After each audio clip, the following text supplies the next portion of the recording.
This podcast is a member of the Red 5 Network. For more Red 5 Network podcasts and content creators, visit bio.link/Red5.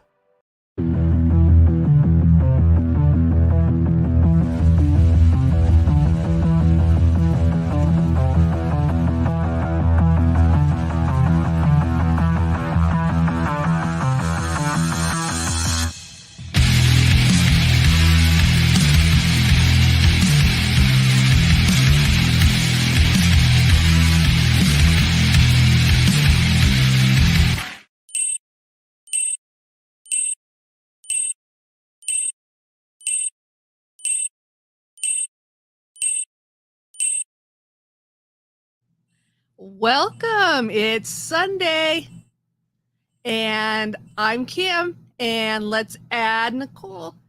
I'm like, Kim, you forgot to add me back in. I know. I was gonna.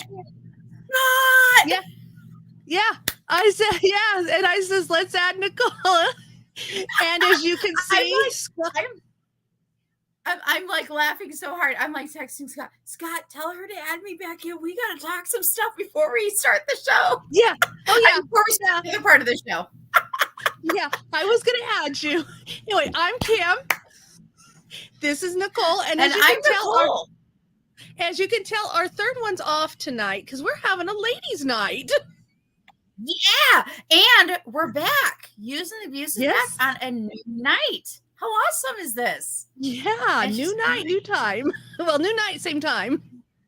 Well, it's so interesting because this gives us, for those who have been following us, and we thank you for that. You know, we know that Scott's preparing to go be with Hannah for her surgery. And so this kind of gives us a good idea of what this might look like in the future. So it's kind of fun that way. Yep. Kind of fun. So I'm excited. Before we bring our guest out, maybe we should do some shout outs and do a quick thank you to our Patreons and all that jazz. Sound good? Sounds good. We'll go ahead and get the business and housekeeping complete because we got a fun night ahead. Thank you to our Patreons, Luna Girl and Dragon Buddy, Don Delasnooch Solsky, Nicholas Schaefer, Steve Long, Hannah, Mikey, Brinley, and Case. Thank you. Oh, and also one of them, which is our newest one, is Pop My Culture, Shanty from Pop My Culture. You can go ahead and join our Patreon. Go to patreon.com/usedabusedpod. You can be a Patreon for as little as $1. There's also a 7-day trial on that. Go check it out. Yeah. Don't forget to smash the like button. And if you are new to the channel, click subscribe and then click the bell to be notified when we go live. Also, you can search for Used Abused Pod today on all your favorite podcast apps, including Apple, Google, Audible, Amazon Music, Spotify, iHeartRadio, and more. Sorry about the blah, blah in there. Did you hear me? You can find Used and Abused Pod on Facebook, the Gram, and Twitter. Also, the Used and Abused Pod, I believe the newest is Threads through the Instagram too. I think our account's on Threads. I will get there. I haven't gotten there yet. I haven't had time to get there yet. Yeah. Like, I have time for one more. Yeah, exactly. You can email us at usedabusedpod@gmail.com. You can also leave us a message at 928-719-0749 for any comments, questions, concerns, ideas for shows. Just give us a ring. We'll listen to it. We also have a TeePublic store. So if you go to teepublic.com and search for Used and Abused Pod, all lowercase, our merch store. There's our merch store. And it has t-shirts, tank tops, hoodies, face masks, onesies, and coffee mugs, etc. And as Nicole was showing off, she's got one of 3 designs that's up. We're matching. We're twinsies. Yeah, we're twins. Yeah. All right. So let's go ahead.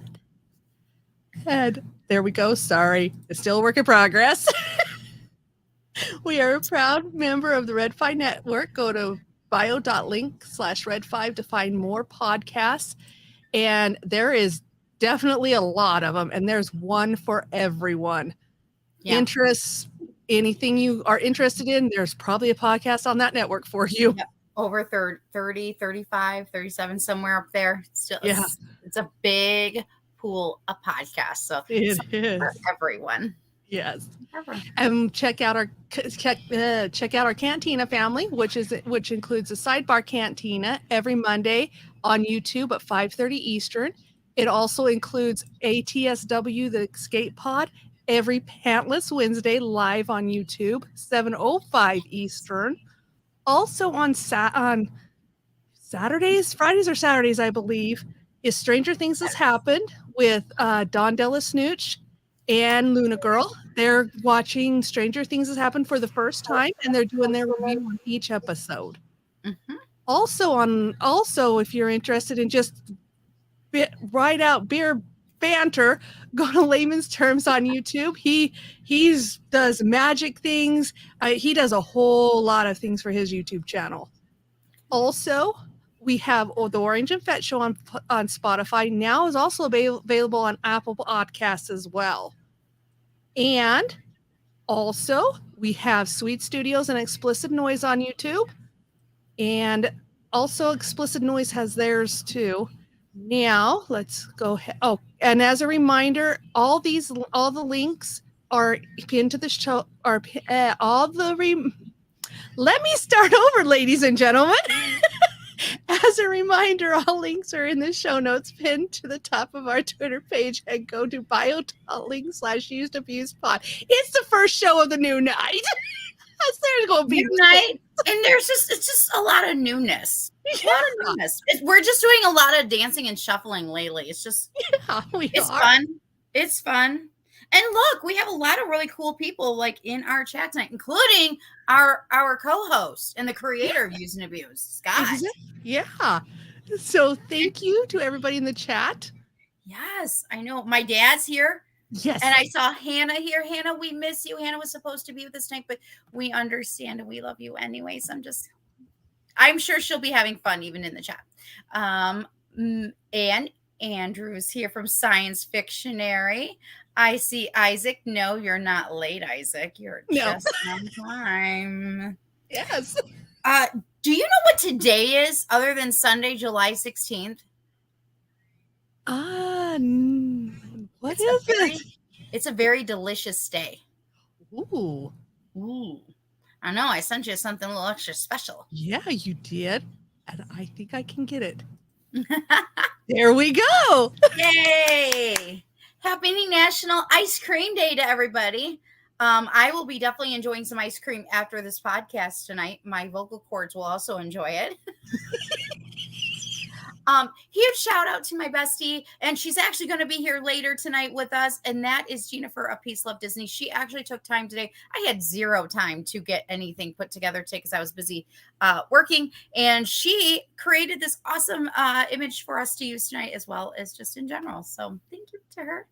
Hello, Beard of Liberty. It's so good to see you here. Oh, yes. Thank you, Beard of Liberty. 7 people are watching, only 3 likes. So please hit that like button, especially if you like ice cream. Kind of cool. Kind of awesome. Oh, yeah.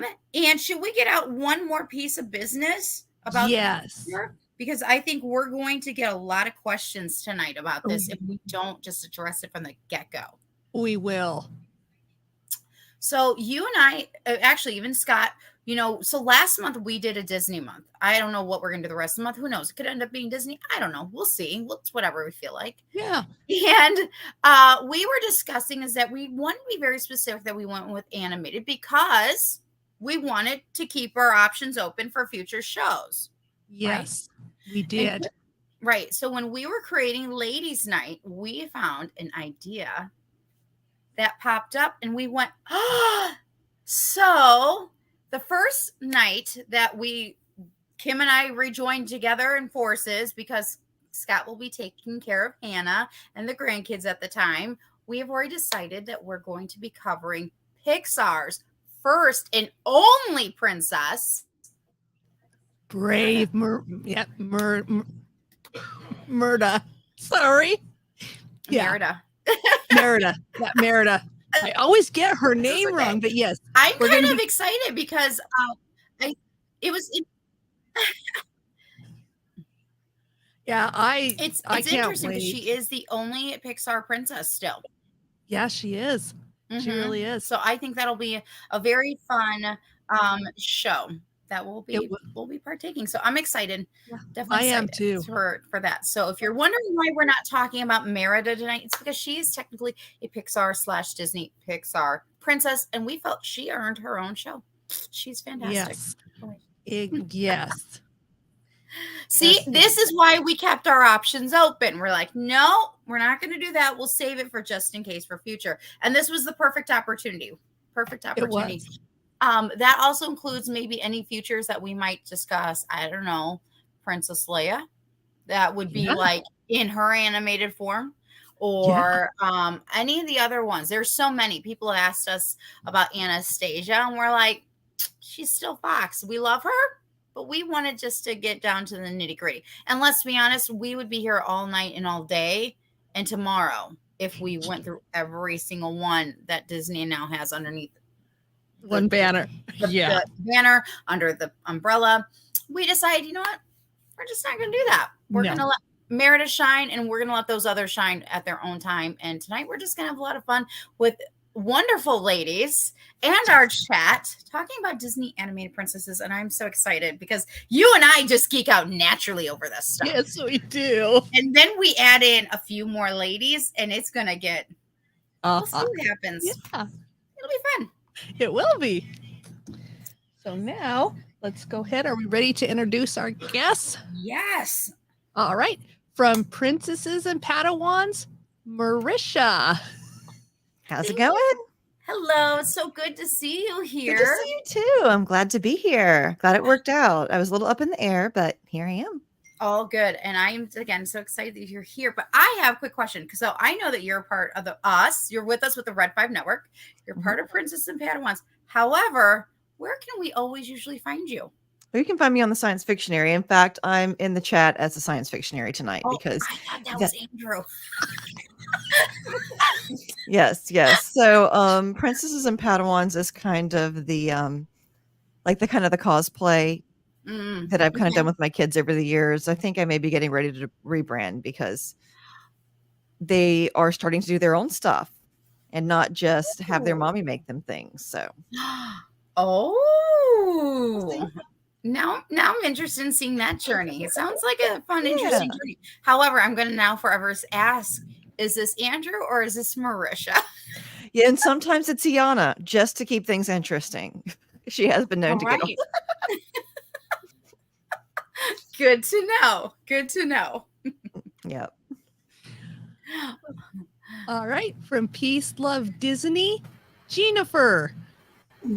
Hey, Jeaniffer. Hi, everybody. Thank you for letting me come on.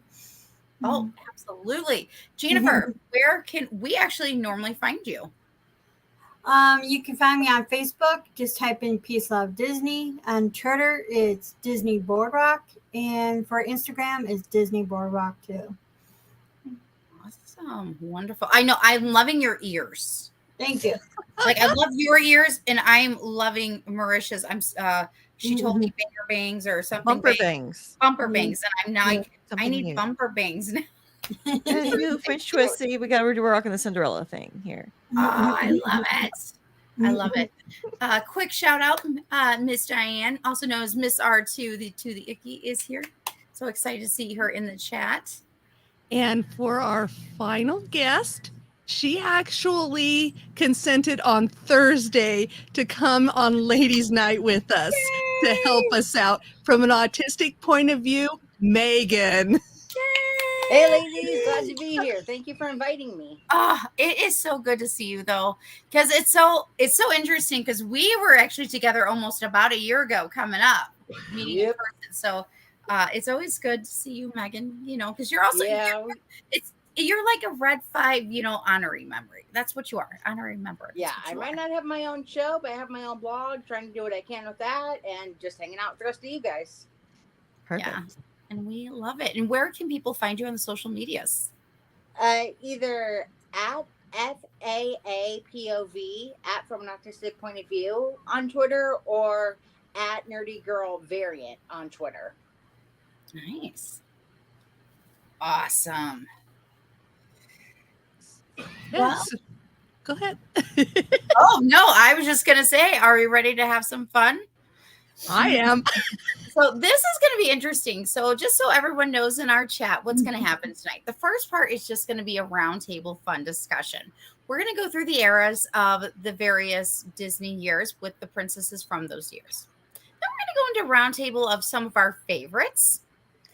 And then we're going to have a little bit of fun with a game that I'm going to let these ladies play while I host. So, and of course, you can also throw out your answers in the chat too, although you should probably wait until they say it so they don't cheat. But they're, they're princesses. They wouldn't cheat. They wouldn't do that. And plus, they're too smart. They all know their stuff. So it'll be like whose hand gets raised first. So Pretty fast. I won't even be done. I'll be like, you even know the answer? I don't care. We're playing by Jeopardy rules. That means fast. All right. I do believe all right. So are we ready to start? And I hope I got the right picture. Are we ready to start the eras? Yes, we should be starting with golden. I think I found it. Yes. Golden era actually comes from 1932 through 1942, and they only has one princesses, but it's our first official princess, Snow White. Do we have any fans in our chat that love Snow White? And what about here in our own gathering? Oh, absolutely. Even though her voice is squeaky, I always did love Snow White. Interesting. A fun fact I learned when I was doing research for games and stuff tonight. Don't worry, this question's not actually part of the games. That is the actress that was picked. Her dad is a singing coach, and that's how he was working with Walt Disney or something on this, and that's how she kind of got in. So it took over 400 people to get to Snow White. That's interesting to me. 400. Jeaniffer, did you have anything fun to add to Miss Snow White? Not really. You covered it. Walt Disney liked her voice and said, yes, that's who I want for Snow White. Very true. That, and also being as it's the first Disney animated movie, correct me if I'm wrong, Walt Disney took a big gamble because prior to that, everyone thought that there's no way anyone would sit through a feature film length animated movie. It just didn't happen. They thought it was going to be a total money pit, lose lots of money. Oh, yeah. Nope. Walt Disney pushed forward, took a gamble, and it worked. Yeah, that's him for you. I love it. Miss R2 says Snow White is the OG. Yeah. He got it. He had to get started somewhere, right? He did. Or somewhere. Okay. Do you want to move on to the next era? Sure. Interesting fact, though, is that there is no princess that debuts during the wartime era. No princesses. This one is. But there we go. Silver Age does. Well, we'll be discussing these two beauties tonight also, because the Silver Era has Cinderella and Sleeping Beauty. And we'll be coming back to those ladies very shortly in our roundtable because we got very lucky. We have two ladies that picked Cinderella and Sleeping Beauty. All right, so let's go ahead and go on. If there's anybody that has any information to add while I'm searching for the next picture, go ahead. Like I said, I'm a work in progress with all this. Only that Cinderella was Walt Disney's favorite princess, or at least the animation of her going from her scullery maid outfit to her ball gown was his favorite animation that he's seen. Yeah. All right. So Bronze Era, we only get one. We also get the one that's also known as the Forgotten Princess. And that's from the Black Cauldron. And I hope I get her name right. Princess Eloise? Did I get it right? Princess Elanwe, I believe I've heard it pronounced. Is that how you say it? I think that's how I've heard it pronounced. Forgive me if I butcher it. I've seen Black Cauldron a few times. Has anybody else seen Black Cauldron? At least I have like one or twice. Yeah. I just can't remember the princess's name. Well, now you know it's Halloween. Yeah. Or however you say it. I think, though, the next era, I think, has the most princesses. And that is my era. Yay! And we're going to be going back and talking about several of these princesses later. We have The Little Mermaid, Pocahontas, Beauty and the Beast, Aladdin, and Mulan. I know we'll be discussing very in detail about The Little Mermaid in a little bit, as well as Mulan. But let's discuss a little bit about Pocahontas, Beauty and the Beast, and Aladdin, because they each are three amazing princesses of the Disney Renaissance era. And I love them. Yes. Yeah, out of that one of my favorite of that era is Belle. Mine too. Mine too. Because of the books. Okay. Yeah. She won the library, people. Okay. I'm like a mixture of Cinderella and Belle. Like, give me the dress, but give me the books. Yeah. I loved it when Beast took her into the library and it was books as far as the eye can see. Yeah, I still remember watching Beauty and the Beast the first time, seeing that scene, and my jaw dropping like, my dream. And Hannah says Pocahontas is her favorite. Oh, yeah. And I can totally understand that. Pocahontas had a lot of great music, beautiful music. And so many wonderful qualities to it. Yeah, it did. Yeah, what's funny is to get myself into the right headspace for this, I was actually singing the entire song "Colors of the Wind" in my head. I know it that well. That's a good one. That's one of my favorites off that movie. Is that one? Also, Mulan is one of my favorites besides Belle. I love the whole story behind it. I just love it. And this was such an interesting era for Disney animation because they did some things that were very, Beauty and the Beast was very like traditional Disney, like princess fare, right? It was a little more modern in some ways. Little Mermaid as well. It was very like, okay, we're doing this thing. Right. Well, and if I'm correct, didn't they? That's when they also included at the end of The Little Mermaid, they had a different type of animation. That's what ushered in the Renaissance era. Am I correct? Like, didn't they have a change of?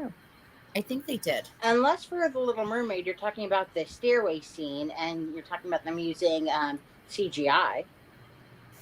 Maybe I don't think they had CGI. Did they? Yeah, animation. They did for the scene when Ariel runs down the steps in Prince Eric's palace in her nightgown. Oh, wow. Well, I knew at the end of. It's at the end with the rainbow. It's something with the rainbow, something with that different type of animation, and I just can't remember. It's there, but it's been a long day, folks. Mrs. R2 says this is her favorite era, and I can kind of agree. Like, these movies really do kind of make you feel warm and cozy and excited, and Mulan gets you. There's this rush and excitement, which we'll talk about later, and of course there's Aladdin. Yeah, because honestly, raise your hand if you actually remember VHS. Oh, yes. We all remember VHS, Megan. Yeah, but my point is, honestly, how I didn't burn mine out growing up, I still don't know years later.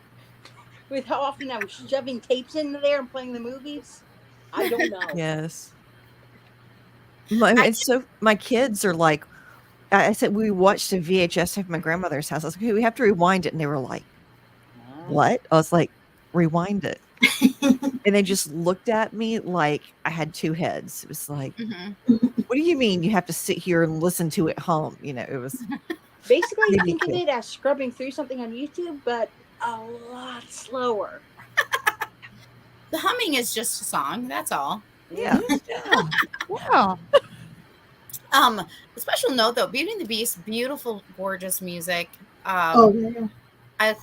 We've talked about sidekicks in other shows, but again, I love the various sidekicks, including in Aladdin with the genie and, Robin Williams as Genie. Just still, even though I know we're talking about Disney princesses tonight, I did love that. All these movies had really great songs, really good soundtracks. Absolutely. Really iconic soundtracks on all of these movies. These are some of the, like, so this is love. It's like, okay, whatever.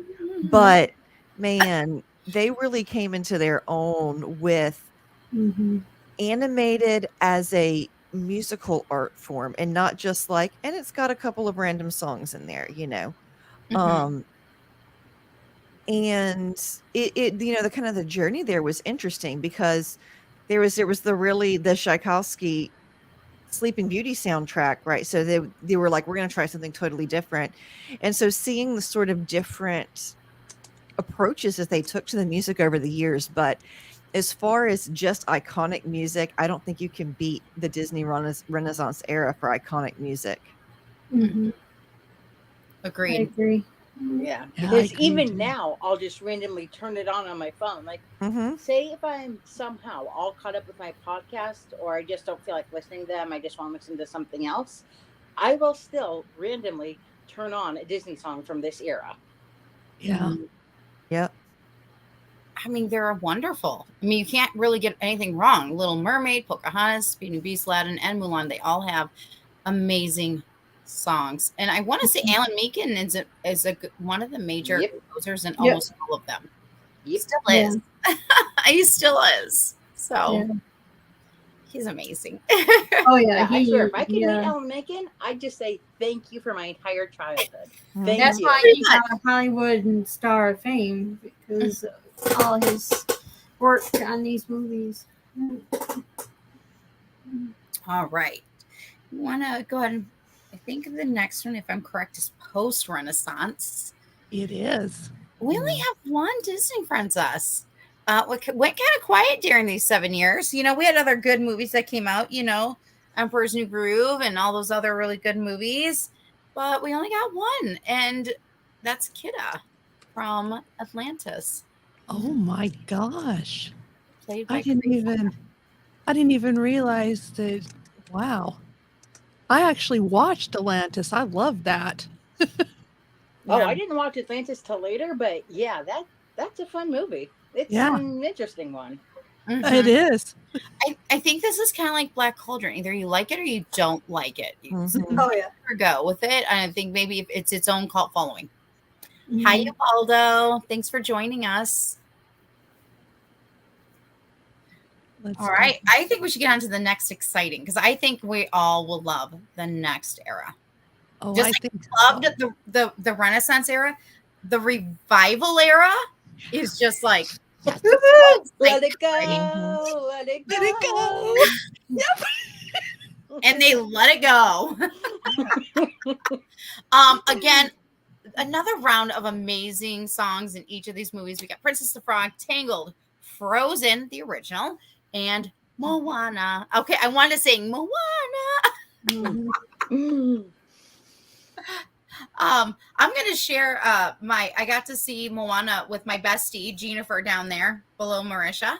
And I know we went to see it near Thanksgiving. And it excites me still. So for those who don't know, I used to live at some point in Florida. And so I remember, I don't know if Jeaniffer remembers, I'm sure she does, that I got so excited because when she was talking about the sea speaking to her and the water speaking to her, I'm like, oh my God, Jeaniffer, that's me. She's talking about me. Like, I got so excited. And just seeing, when again, doing the research and stuff, it's funny because of the memories we get, right?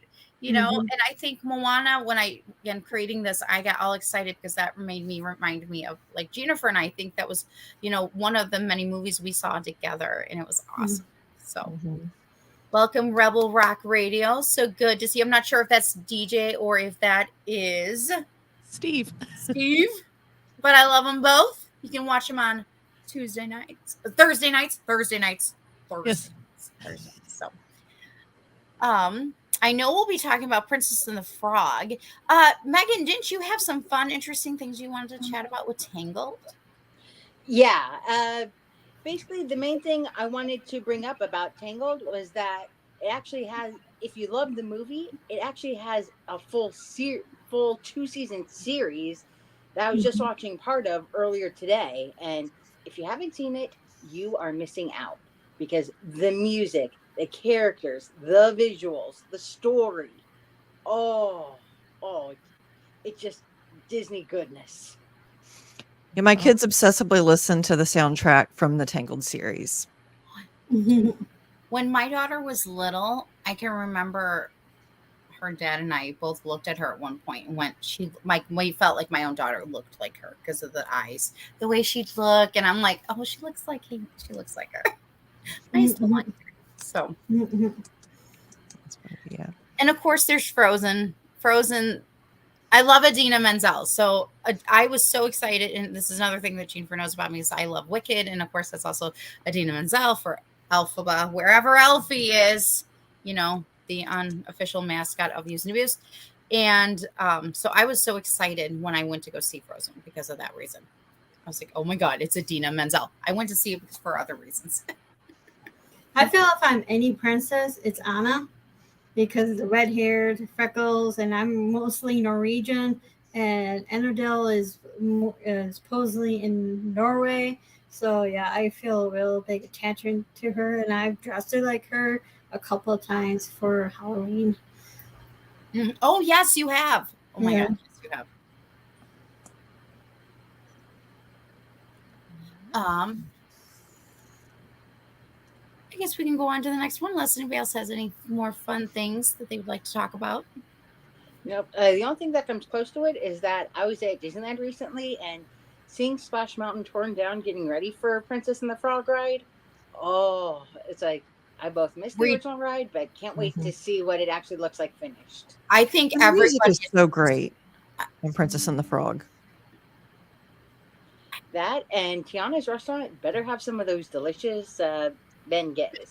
Beignets. Yeah. I always think at pronouncing that. We're going to go visit Merisha, and we're going to go get some good, real, authentic beignets.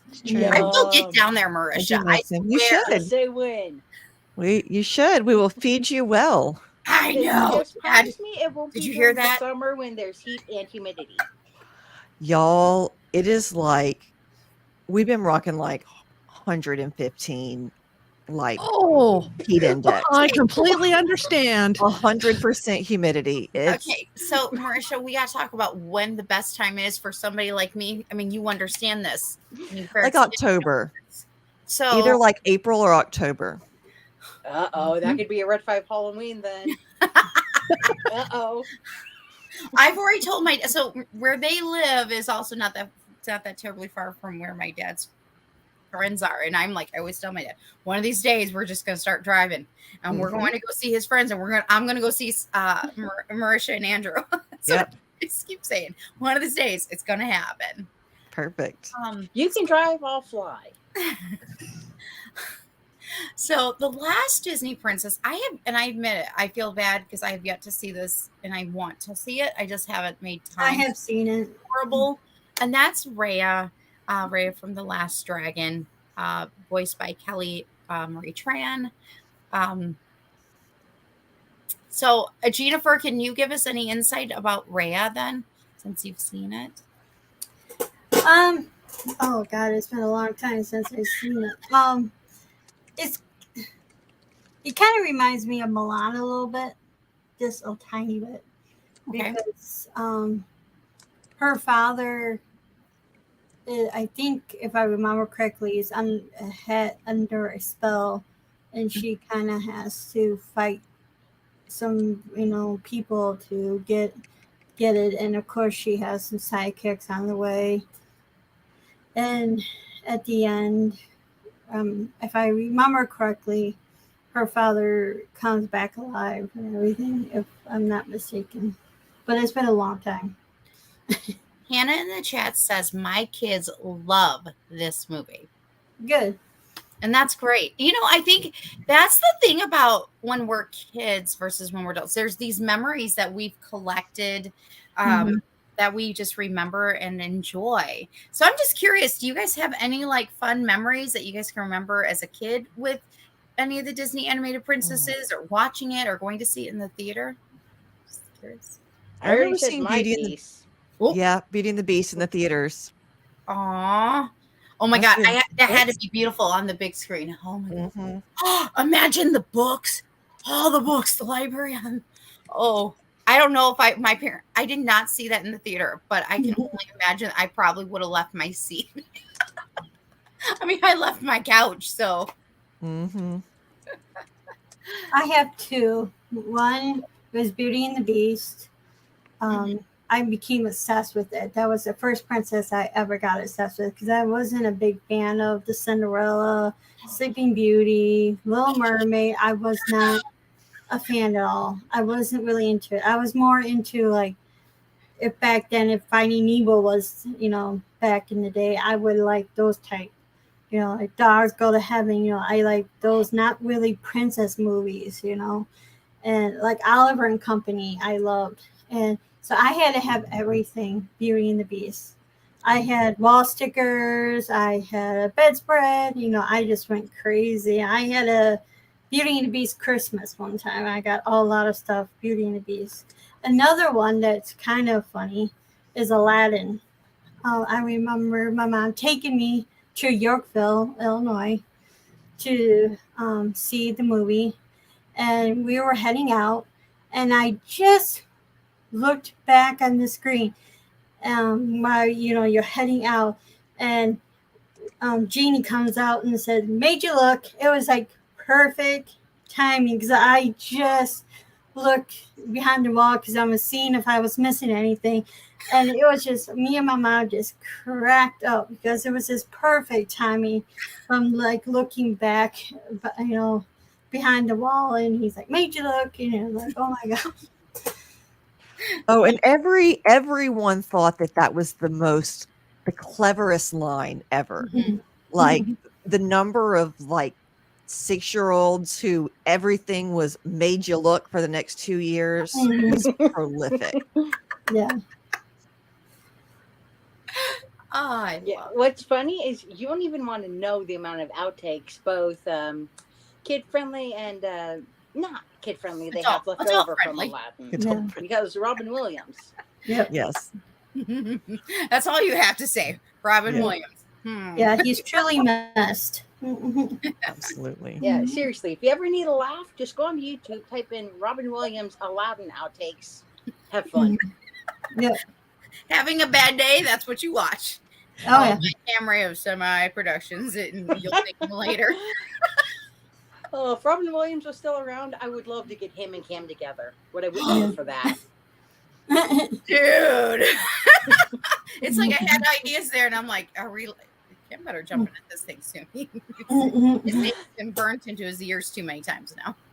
Makes me wish Cam was here right now listening to this.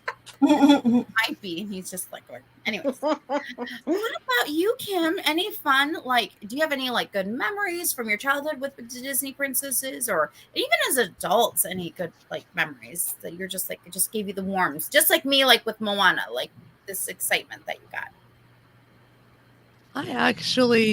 I was actually not only a huge Little Mermaid fan because I liked, the music, but there's also the villain in there too. But I mean, the villain is also. I wonder who she's talking about. But that came out, and I watched it when it came out on one of the original videos. But then as I became an aunt, my niece and I would sit and watch it all the time because I was her favorite. So, and then for me, if I just wanted to just escape from my adult life, yes, I'd put in Tangled or Princess and the Frog or Beauty and the Beast. Yeah, I wore them out. Yeah. I know for myself, again, I mentioned Moana, but I think as a kid, it was interesting because I was very excited. Actually, I'll share that memory when I get to my turn at round table, actually. But with Cinderella, I can remember being at my grandparents' house, and they had both recorded on VHS and regular VHS, various movies that included Cinderella. And I would get up early in the morning, and I'd get up and watch, Cinderella with hot chocolate and marshmallows, because I could only watch certain movies there, because then I'd get to my own house and watch certain movies there. And I can remember the first time seeing Sleeping Beauty at my uncle and aunt's house. And there's just something exciting about it and enchanting. And I don't know. It just, maybe it's just because I like to escape. You know what I mean? It's just like, look, I'm reading a book. I love to escape into things, you know, into another worlds. And you're watching these movies. It's like Beauty and the Beast. They really took us to France. You know what I mean? And it's like, I grew up in Illinois, and like I don't see all these big, beautiful buildings, and you know, so they really did their research and even sent out research teams to do Beauty and the Beast. It was just like, wow, like just wow, you know, and exciting. So kudos. You know, people a lot of times these days seem to, you know, give the company a really hard time, and I get it. Okay, we're not going to talk about that part. However, I will always give, you know, credit where credit's due. We do really have amazing animators out there and people underneath them that absolutely love animation and love all that they're doing, from writing and everything. So kudos to them. They're amazing. And thank you to Mr. Walt Disney himself for beginning it in the first place. Yes. I remember when your daughter, Nicole, kind of loved Cinderella. When I used to babysit her while you were going to college, she would watch Cinderella like 3 to 4 times before you came home. Every time she'll pick out a DVD and it would always be Cinderella. So I always will remember that. And it's funny because that's not like it. That doesn't seem, well, these ones this days, it seems to be a non-Disney favorite that she's favorite. But yeah. Cinderella is definitely up there, which I'll have memories, but I'm going to share that when we get to roundtables. So, speaking of, maybe this is a good time to get into roundtable. Sound good, Kim? Yes, it does. To some of our favorites. Yes. All right. So let's go ahead, and I'm starting off here. Yes, you are. So let me go ahead and see if I can find the picture. Oh, well, that one looks really cute. Oh, Brave does too. Give me a moment. Give me a break. Okay, now we'll go and find it.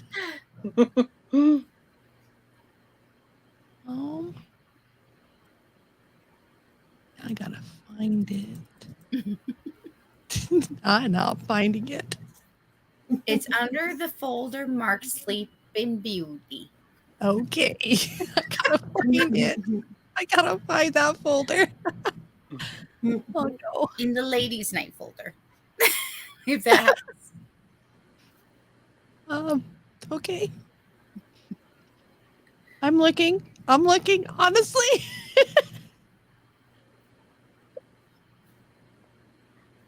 So, what can we talk about while we're waiting for her to find that? Yeah.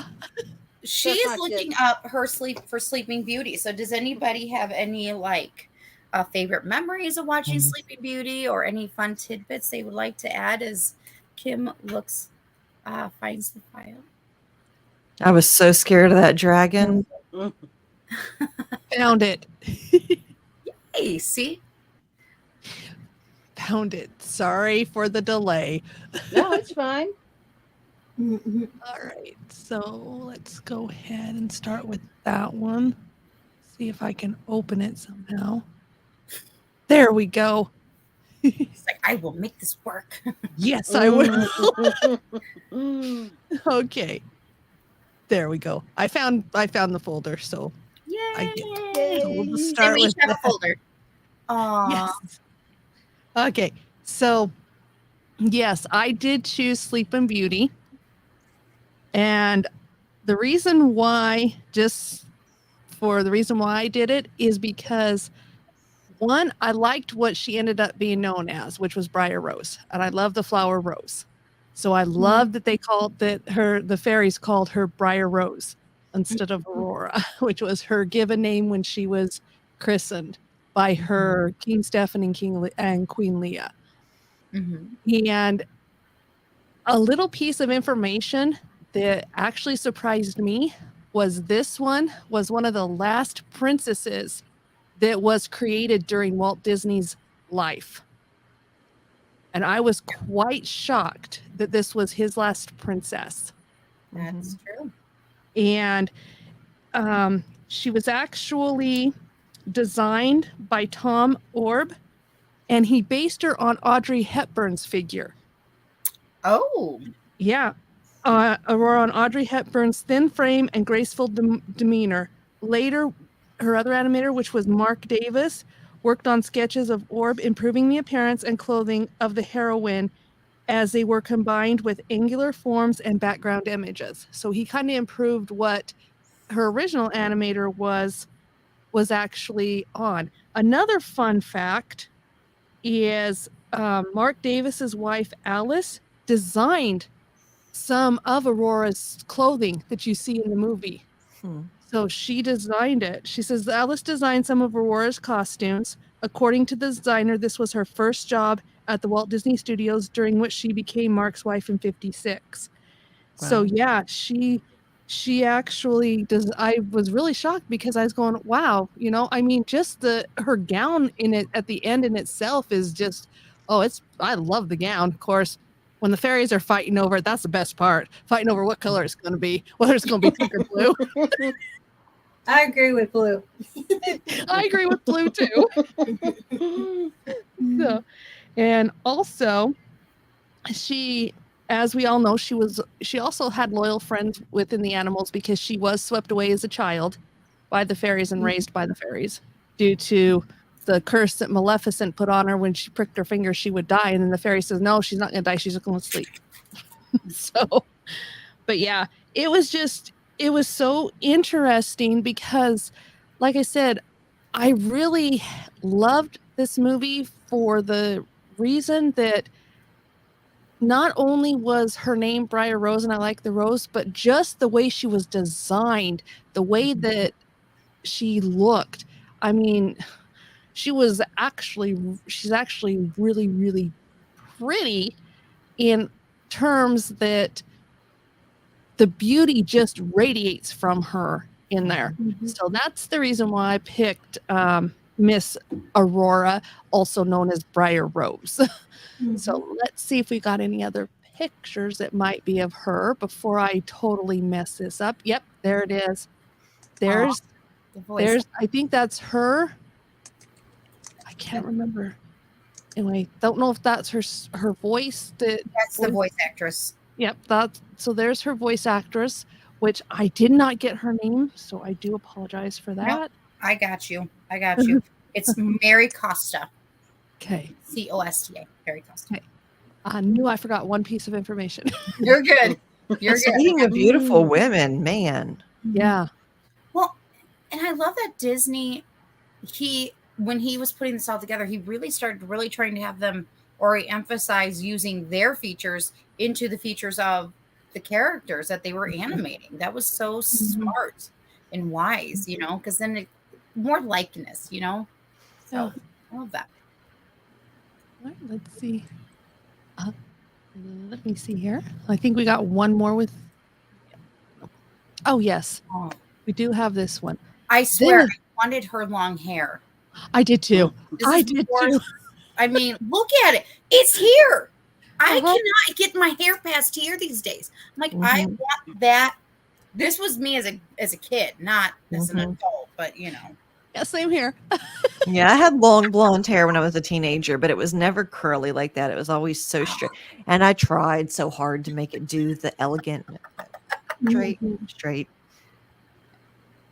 Yeah. But oh my goodness, the designs on those costumes, so great. Oh yeah. And the last one. Oh, go ahead. Yeah. Hi. Are you going to join us? Oh, do we got the unofficial mascot? She's kind of, she might grace her tail. I love these cozy outfits though, so I had to include the artwork for each of the ones that we picked. And of course, I love her shirt, Nat Queen. Yep, I love it. Oh, there's our unofficial mascot. She's like, I graced your presence. Now pet me. You can have my tail. We get the cat tail. Yes, we get the cat. Again, I love how even in this, I think this is Pixar, Disney too, but I love how they still kept her hair that beautiful, bouncy, voluminous. Yes. And again, the nap queen. Yep. I couldn't help myself. I had to include these. I thought their shirts were too cute. So. And I need that shirt. Yeah. Good to know. Take out the beauty part and the sleep. Yeah, that describes me. I'm not an early bird. I used to be an night owl, not anymore. I'm just a constantly exhausted pigeon. Sounds about right. Same. Yeah.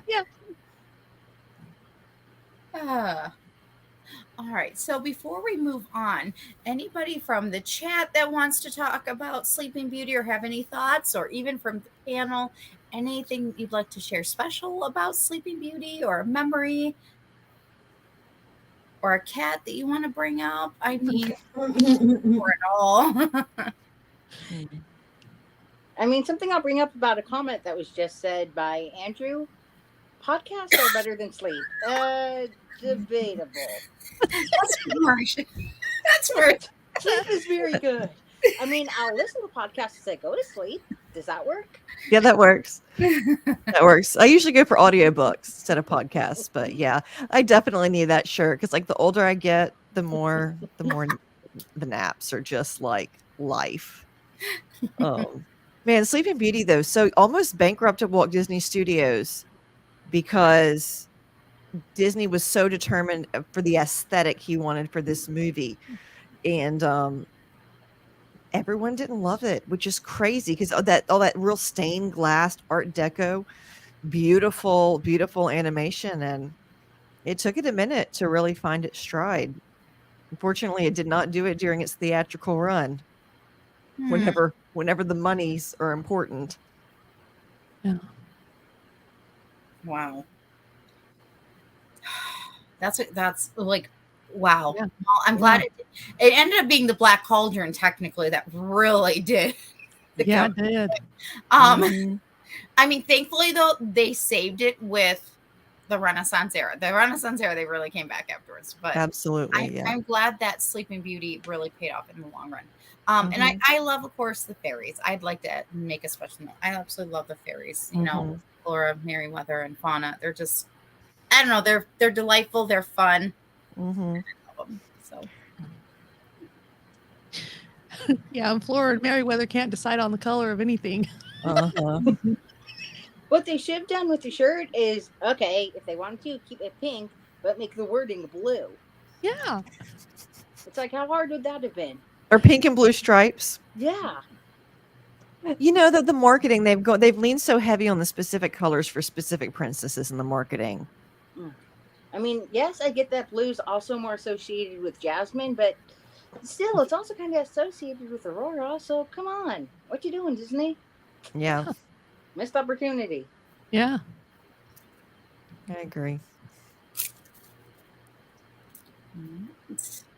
Well, then, Merisha, you're on. I'm up next. All right. So my 3 guesses who my contribution to this discussion is.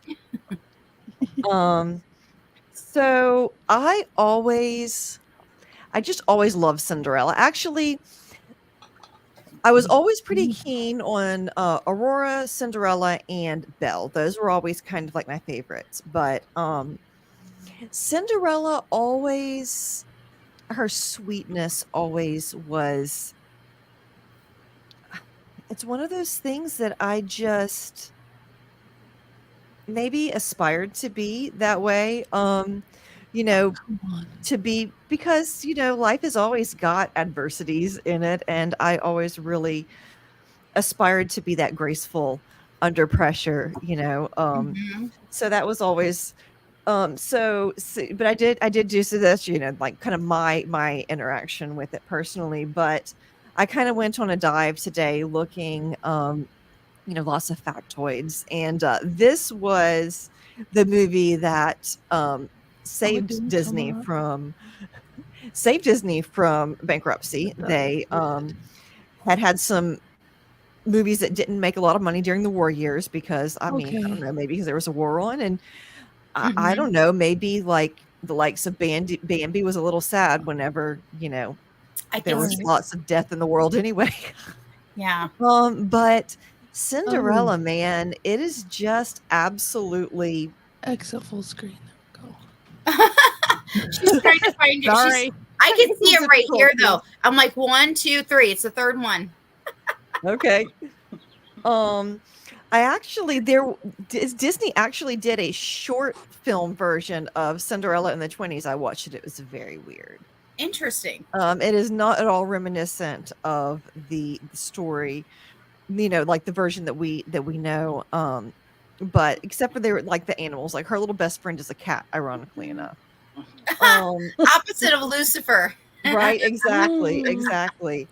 Another interesting thing is, lots of your Disney princesses are like really, Jasmine is 16, so I think before her 16th birthday, which didn't seem ridiculous when I was a kid, but like now that I'm a parent, I'm like, grasping my pearls on that. But we're given to understand that Cinderella is probably all of 19. Mm-hmm. Yeah, and the other thing I always loved about Cinderella, man, I always wanted tiny feet.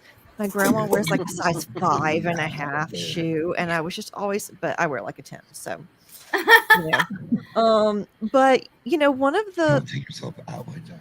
not only one of the most iconic Disney movies, but one of the most iconic stories ever. I mean, the number of times that Cinderella has been retold in movie format is kind of staggering, and some really, really great adaptions. But it's kind of become the thing here lately, right? To kind of hate on Cinderella because, she's after a man and she's lots of things. But I think it should be pointed out she didn't go to the ball looking for a husband. She just happened to find one. I wish that happened. Right? Wouldn't it be nice if that's how life really worked? But alas, it's way more work than that in real life. Find Prince Charming. So Cinderella features the first duet between love interests in a Disney movie. And originally, apparently, there was supposed to be more of a storyline for the prince because he's just sort of like, I guess it's romantic and all, but like, what is there to fall in love with, with the prince? So I think it would have been interesting to have seen. Oh, there we go. There's our voice actress for, which I did take note of, but I can't find it now. So our voice actress, it's always, I think you pronounce it Eileen Woods. Eileen Woods. Yes. Again, another really beautiful woman. Man, and that hair, I'd kill for that hair.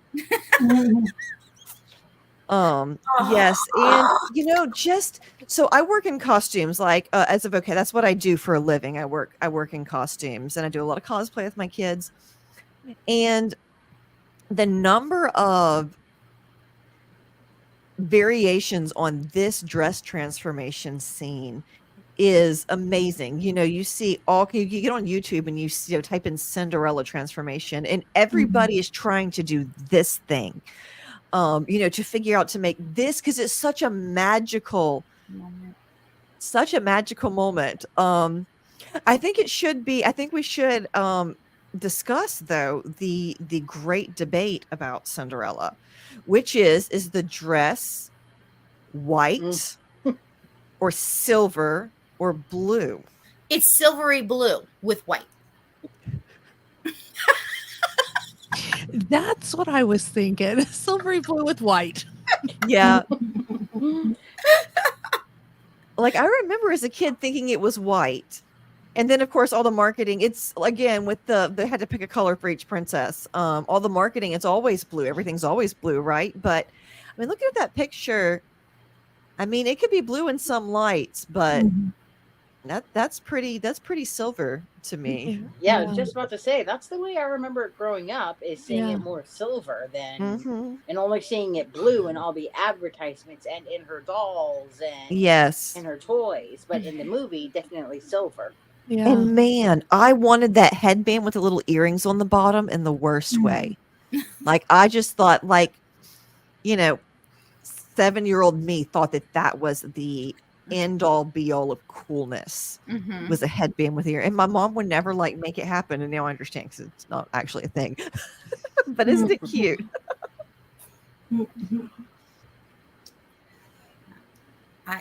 I love little Cinderella. Cinderella is, Absolutely. Cinderella for me, again, growing up, I would watch it at my grandparents' house and hot chocolate with marshmallows and get all excited by her various dresses. I did like the pink dress, and then I liked. You did as a kid. I did. As an adult, I'm like, oh, well, I mean, let's like, wear that to the ball. you know. And then especially because it was originally her mom's, and I think that's something special. And because this beautiful gown is just so gorgeous, but like I actually, so to go a little bit beyond animation here for a moment, I love to watch. I'm gonna sound crazy. I will do Cinderella marathons. Ever After 2015. Yes. Yep. And then the new one with 2015, I will watch the one with Brandy from that. Like I could easily do a Cinderella marathon, starting with this Cinderella and then working into into the various live actions that we've had over all these years. I love it. Yep. Absolutely. And it brings me comfort. Don't know why. Always has. No, it's a great, and you know, the thing about Cinderella is it's one of those things, it speaks to who we are as humans. We want to get out of whatever crappy situation we're in, and we want to be comfortable, and we want to be happy. Like that's what people want, right? And so that what's more wish fulfilling than, you know, goes from being a poor maid to a princess in a beautiful dress and finding true love to boot. Yeah, it's like, even if it's not true love, we at least want to be swept off our feet from our boring, miserable, however you want to define your life, to a better life. It's like essentially have all our work pay off for something bigger. Absolutely. Yes. And we want to believe that if we're the nice person who does the right thing and is kind in all the situations, that eventually good things happen. That's fair. Fair is fair. It's called karma. Unfortunately, life doesn't always work like that. It doesn't. But see, in Cinderella, it does. Which I think is one of the reasons we love it, because, you know, it speaks to what we think we deserve for being nice people. Yeah, and even if it's not like physically our own reward, it's like living it through vicariously through Cinderella is what brings us comfort. So it's like, please give me this escape. Yes. And I remember being so devastated whenever those mean stepsisters tore up her dress, man. But but when you find out what happens to them in the Grimm's fairy tales, oh yeah, dark. Dark. Very dark. That's why we do Disney. Yeah. So wait, It's is much also lighter. the one where they dance in hot shoes? One version, yeah, they dance in hot shoes till they die. One version, the birds pluck their eyes out. Yeah. I mean, Yeah. you gotta give it to Walt Disney. He had them switch the story so it was better for children. He definitely, and the Grimms actually made a lot of things more palatable than the original version. So Don't even get started talking about Sleeping Beauty and Grimm's oh yeah, Brothers. no. No. That might be for another day. Grimm's Tales can be for its own show. Right. Maybe Sure. Shanti can have her own version of Princess Night. Like the Oh Grimm's no, Brothers I want Princess Night this Underdark with the Grimms. That's Well, that's what mine. I'm saying. She can have Don't you let on, my you guys idea can go. do your own Princess Night over there. Yeah. Yeah.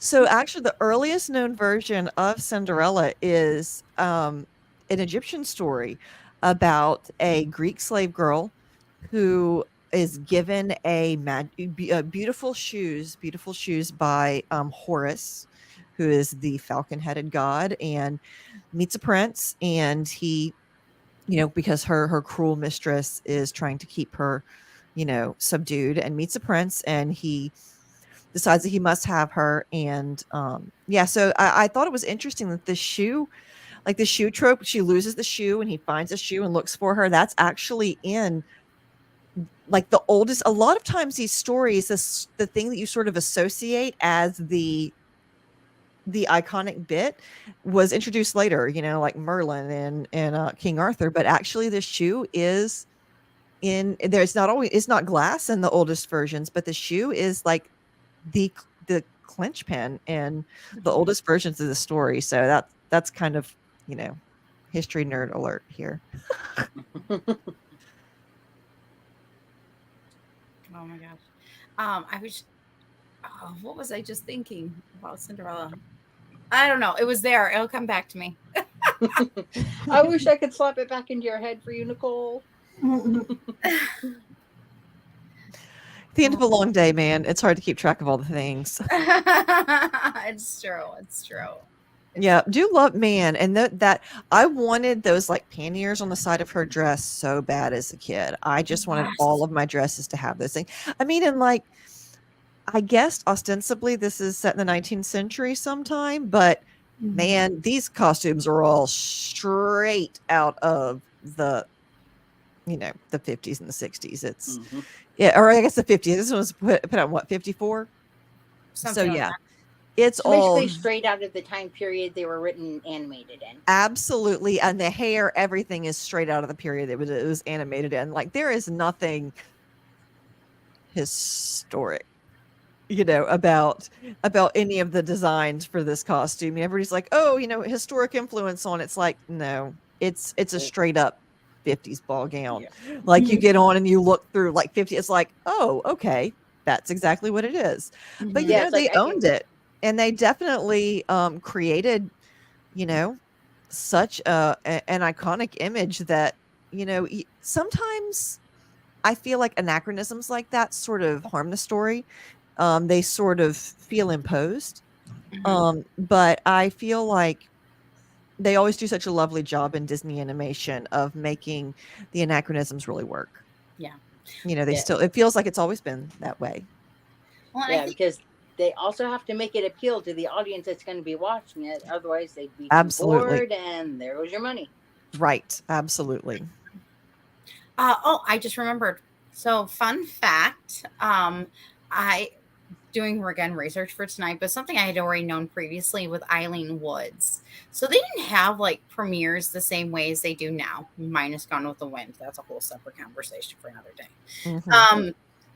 And so she went to the theater with her daughter to see Cinderella, and her mom leaned over and said something about her mommy being, the voice of Cinderella. And the ladies, next to them went, oh, that's so sweet. She thinks that her mom's Cinderella. And she was actually Cinderella. And that's hilarious to me. That's amazing. They didn't realize that they actually had the voice. Could you imagine if you had the voice actress or actor next to you and you're like, That's I know. How crazy is that? Speaking of voice actors, that stepmother, man, she was a real gem. She also voiced the fairy godmother. Okay, I'm sorry, not the stepmother. The fairy godmother also voiced the Flora and Sleeping Beauty and an elephant in Dumbo, and also the Queen of Hearts in Alice in Wonderland. Wow. Yeah, so she was she got around in Disney. Well, I love how they did that. They really did, actresses and the voice actors and actresses, they worked in both radio and they did that. And I love it. Yeah. They actually filmed this whole movie in live action so that the animators wouldn't have to just sort of because, budget constraints. You can actually get online and see stills from the live action version of this that they did for reference for and they did the same thing for so in fact the same actress was Cinderella and Sleeping Beauty, and her name was Helene Stanley. So that's a fun one to get on and look through all those pictures, and because like the costumes are all like straight up there. It's pretty cool. I love it. Man, I'm gonna want to watch Disney for the rest of the week. That's a good thing. Yep. I have a fun fact for Cinderella. The voice of Irene Woods, she ended up unfortunately going in a nursing home And for dementia, I can't remember if it's dementia or Alzheimer's, but she would sometimes get really agitated. But Wish Your Heart, the song, The Dream That You Wish Your Heart Makes, would really calm her down. Even though she wasn't really there, that's something she did remember, and it always calmed her down. That's very sweet. Yeah, that is very sweet, especially considering, I mean, it was kind of heartbreaking, but then it was sweet. Yeah. Music is that way, though. When I found that out. I think we got one more cute photo there of Miss Cinderella. Let's see what we got. Her Wreck-It Ralph self. Oh, I love it. Oh, look at that. G2G, got to go. That is too cute. That's very cute. Now, her hair is a lot more toned down than Sleeping Beauty's. Yeah, hers is so sweet though. It's interesting. Sleeping Beauty had pink and Cinderella's got blue. Yeah. You'd almost think that they were had a thing going there. Color schemes. All right. Well, we're ready. We're going to shoot up to the revival era, the Renaissance era. I actually did not decide who I was going to do literally until yesterday. I was going back and forth. Kim can tell you, even weeks ago, I was like, well, I think I'll do Belle. And then last night I made a different decision. So shout out to Tina. She was supposed to be here tonight and she was not able to join us. And so I decided I would take over her princess because that happened to be my favorite princess as a child. And that's Ariel, the Little Mermaid. Little Mermaid, of course, came out in 19... You're not shocked. Ariel, of course, came out in 1989. That's sarcasm. In the Walt Disney animated princesses. But she's actually originally part of Hans Christian Andersen. And I know most of them come from the Grimms, but she does not. Hans Christian Andersen.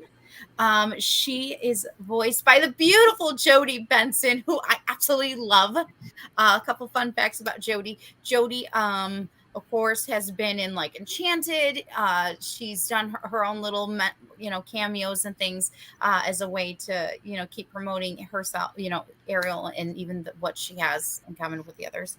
Not common with others, but I'm trying to think of my words here. My words are all scrambled up. But anyway, so I love Jodie Benson, and she's also really big into Broadway and things, and she just did an amazing job. I thought she was wonderful. Also, let me throw out some more things here.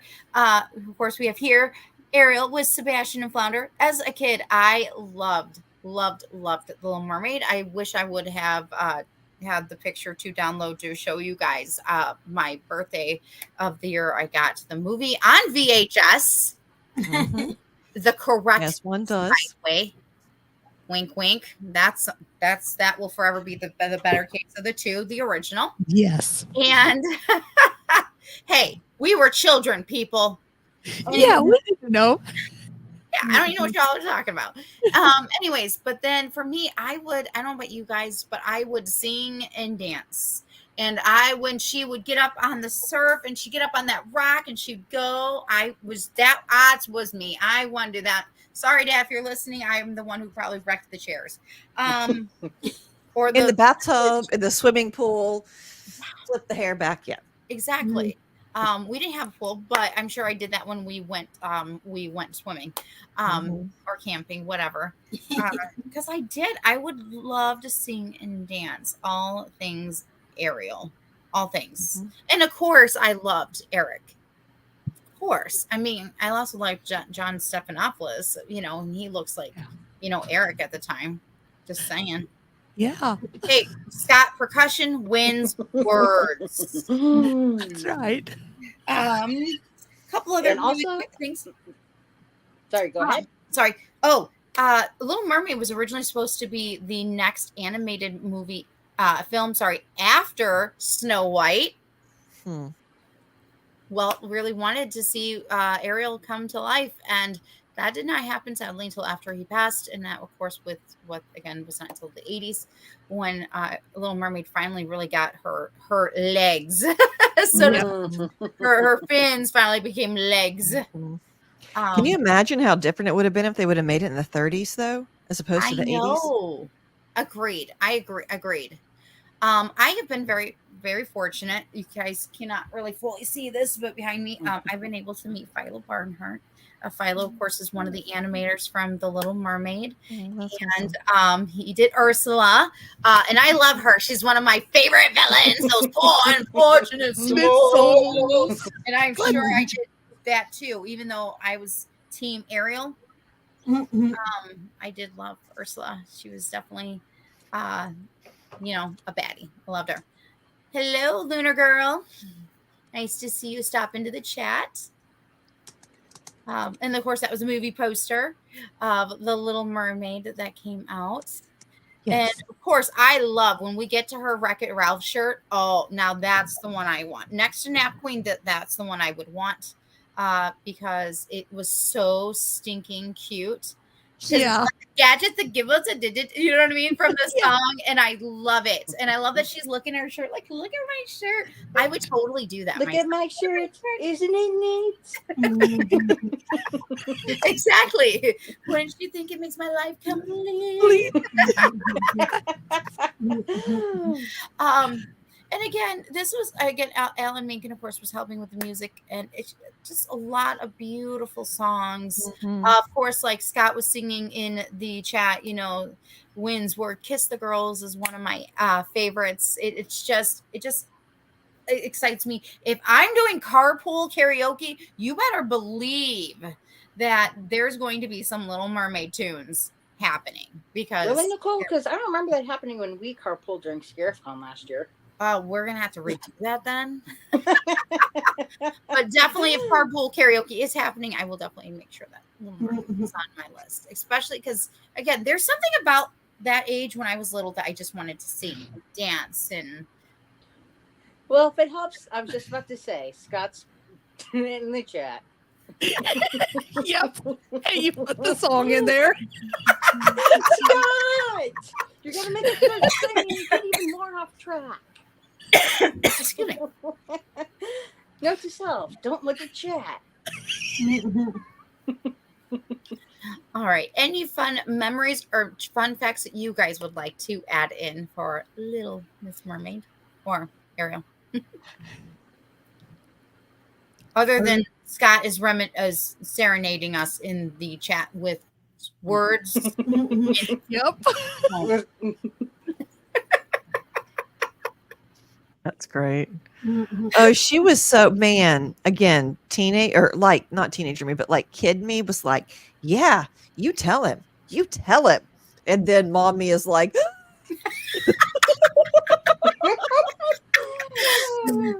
is the truth. That is 100% the truth.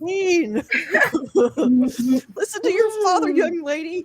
No, you can't go pick your soulmate when you're 16 and he lives on the land. Funny how these things are different when we're parents. I know this is a different princess, technically queen, but it still fits here. You can't marry a man you just met. Not generally advisable. I mean, you can. Doesn't work out quite so well as it does in Disney movies.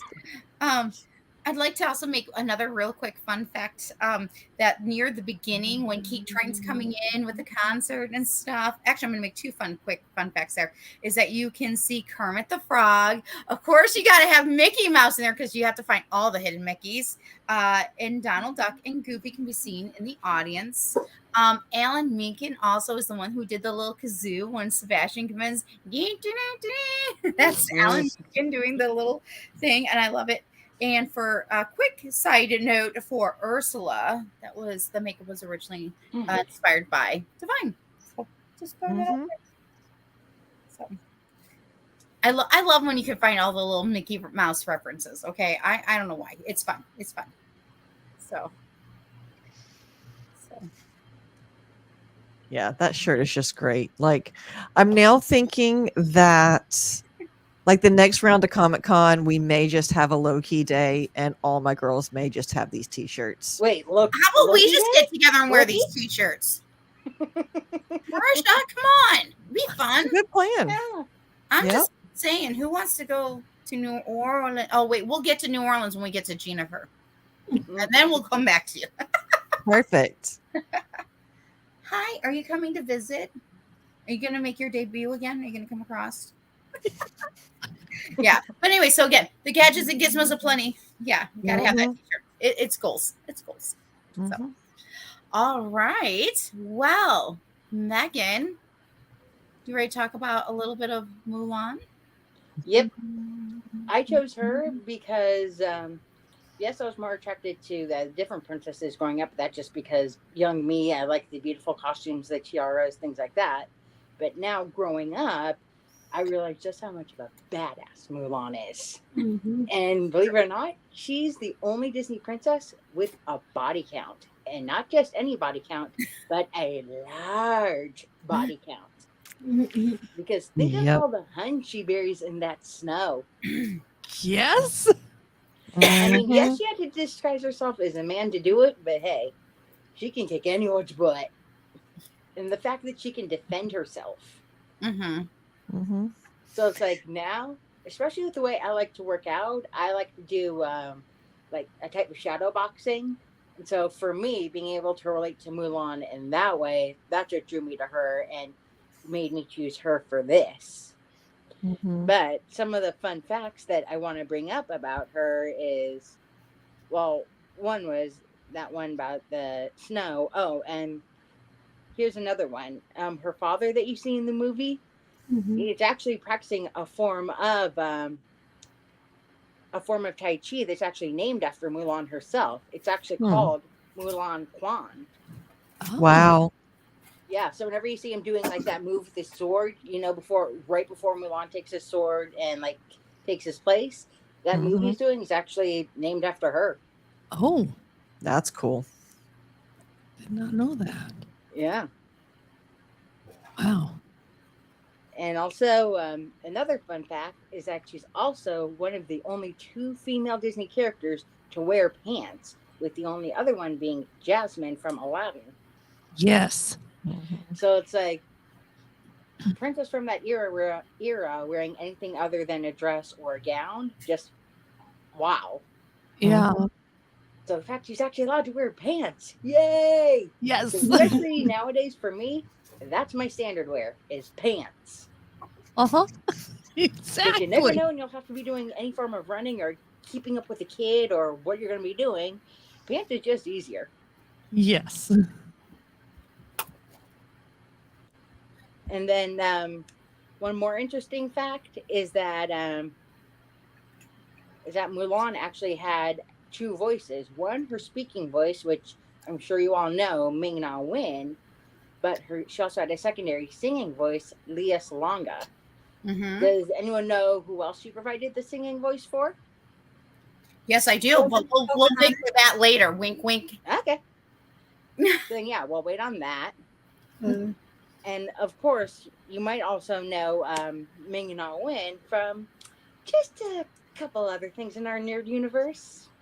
Yes. I'll start with Star Wars as Fennec Shand, and then also great, for some reason her name Agent something or other. May. She was Agent May. Agents of S.H.I.E.L.D., yeah. Camille, no.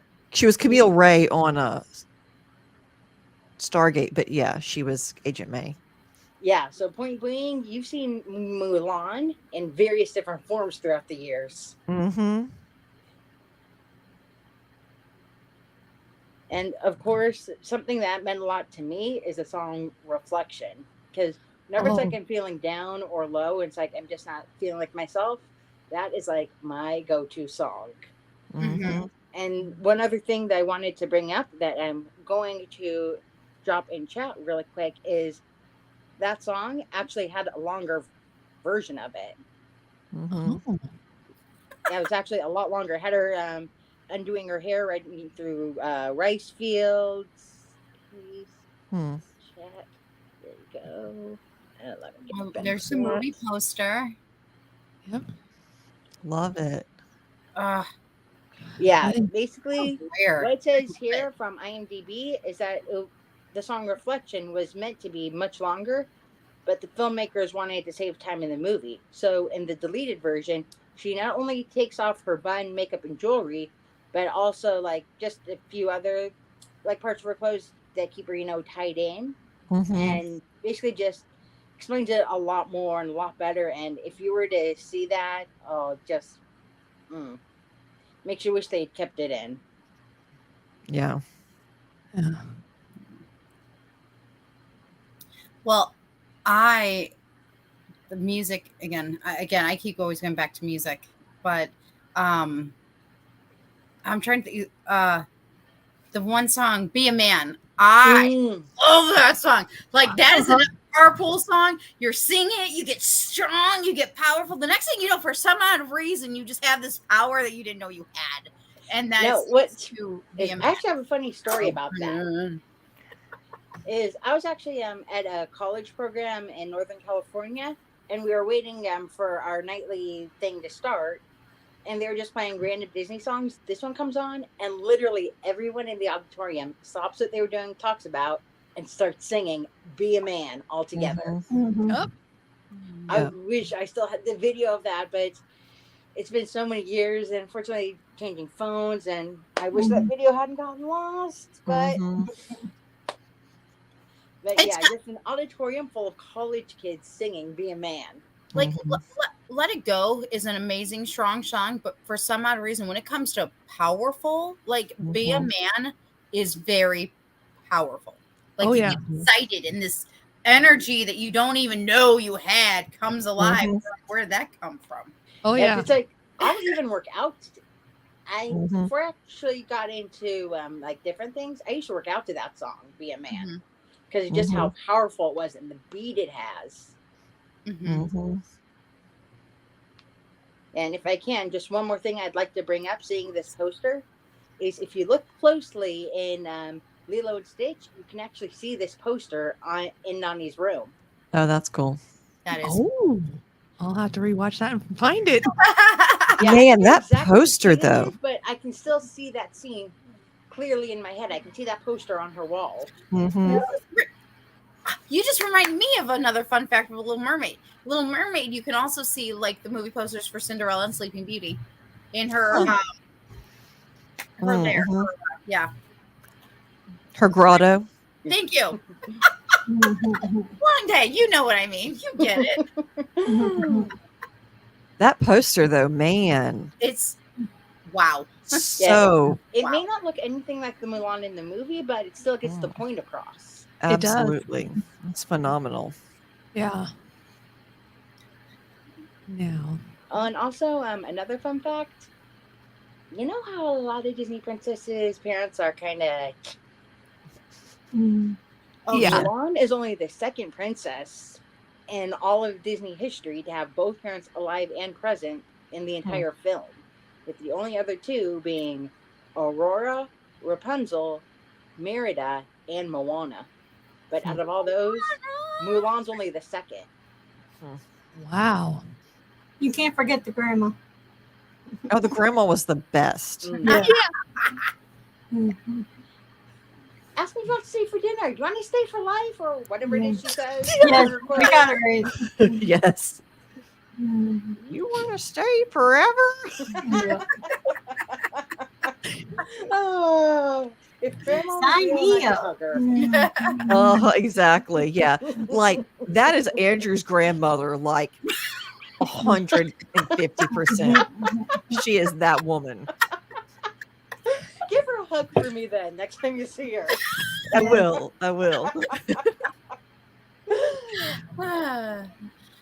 Oh yeah, but this came out during that time in my life where I learned like the lyrics to all the Disney movies that came out. I learned all the lyrics to all the songs except for Lion King. I didn't really like Lion King, but I know. It's okay. We still we will hold it together. Like this one, definitely. This one, Pocahontas. Yeah, just all that, all the lyrics all the time. Still, they come on. I can sing every single word. It's crazy. I love it. Scott just put in the chat that the poster is also the album cover for the original soundtrack. Okay. Very Yep. cool.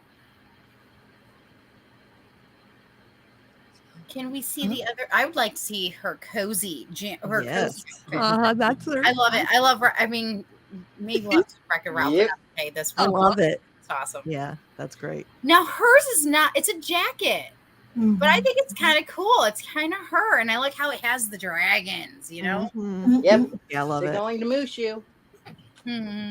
Oh my gosh! And Eddie Murphy is Mushu.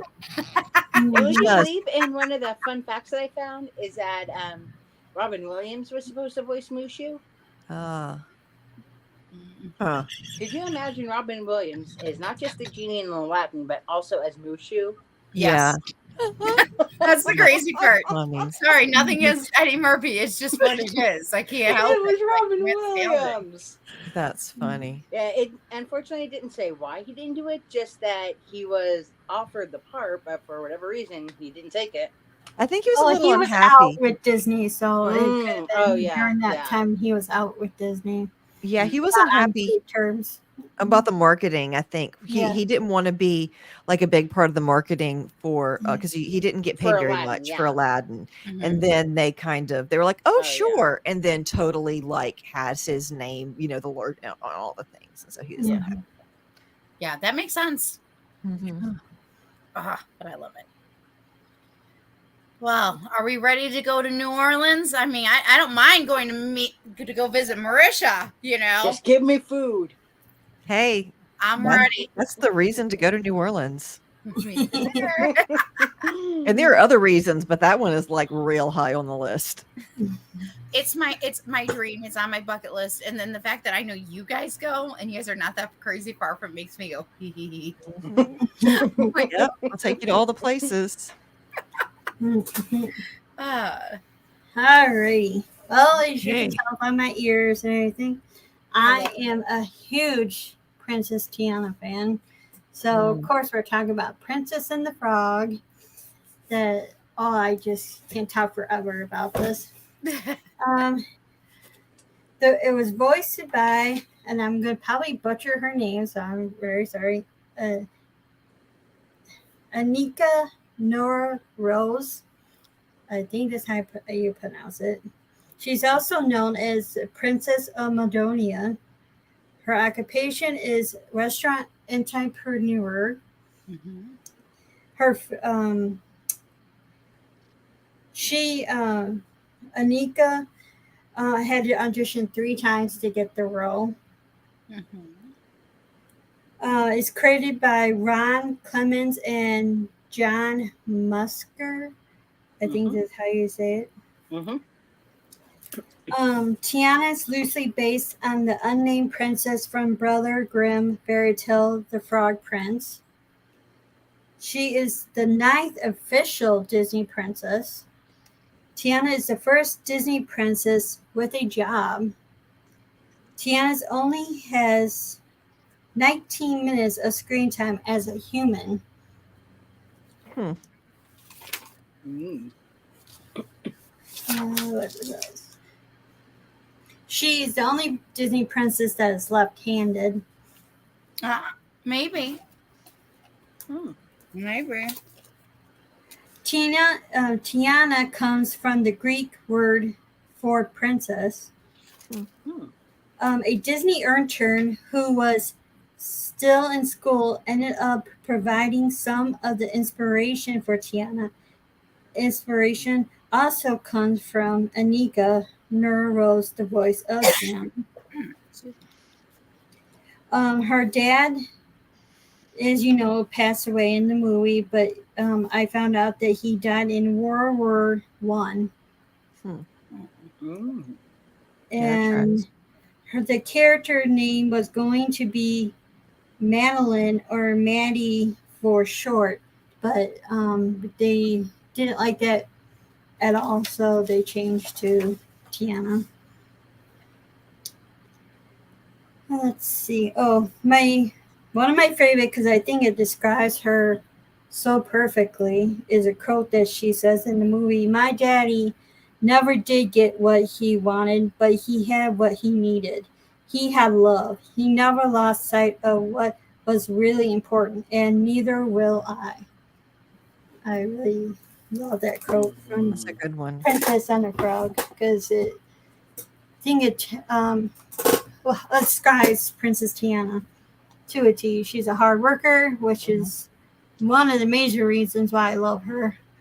And she really didn't need a man in her life, but she met somebody who would help bring out the best in her, which is always something you always want to find. Mm-hmm. And I just love the music. Oh my God. Dig a little deep. Dr. John, man. Yeah. And, oh my God, I just love my Down in New Orleans. I like that song too. Friends, got friends on the other side. Oh yeah. Oh yeah, I just love the music. It reminds me back when I saw this movie. I almost cried because it brought me back to. I think we talked about the Renaissance era, the Aladdin and Beauty and the Beast and all that. That soundtrack and that movie made me feel like I was 9-10-year-old again. It was like one of the best since The Lion King to me. So yeah, and one of my favorite songs from there is Almost There. I will sing that song from the rooftops every time that song comes on. Mm-hmm. Yeah, that's a very fun song. Dig a little deeper. And I met Tiana a couple of times at Disney World and Disneyland, and it's a fun interaction every time I ever saw her. Yeah, I had a chance to meet her recently at Disneyland, but her line was too long. No. So And of course, as we talked about, she's now getting her own restaurant at Disneyland, and she's getting her own ride, and she has a little shop at Disneyland at New Orleans. So she's becoming very, very popular. Yeah. And I love it. Even though I love Splash Mountain. Now, I'll see what I can do about getting there, maybe not opening day, but opening week. Mm-hmm.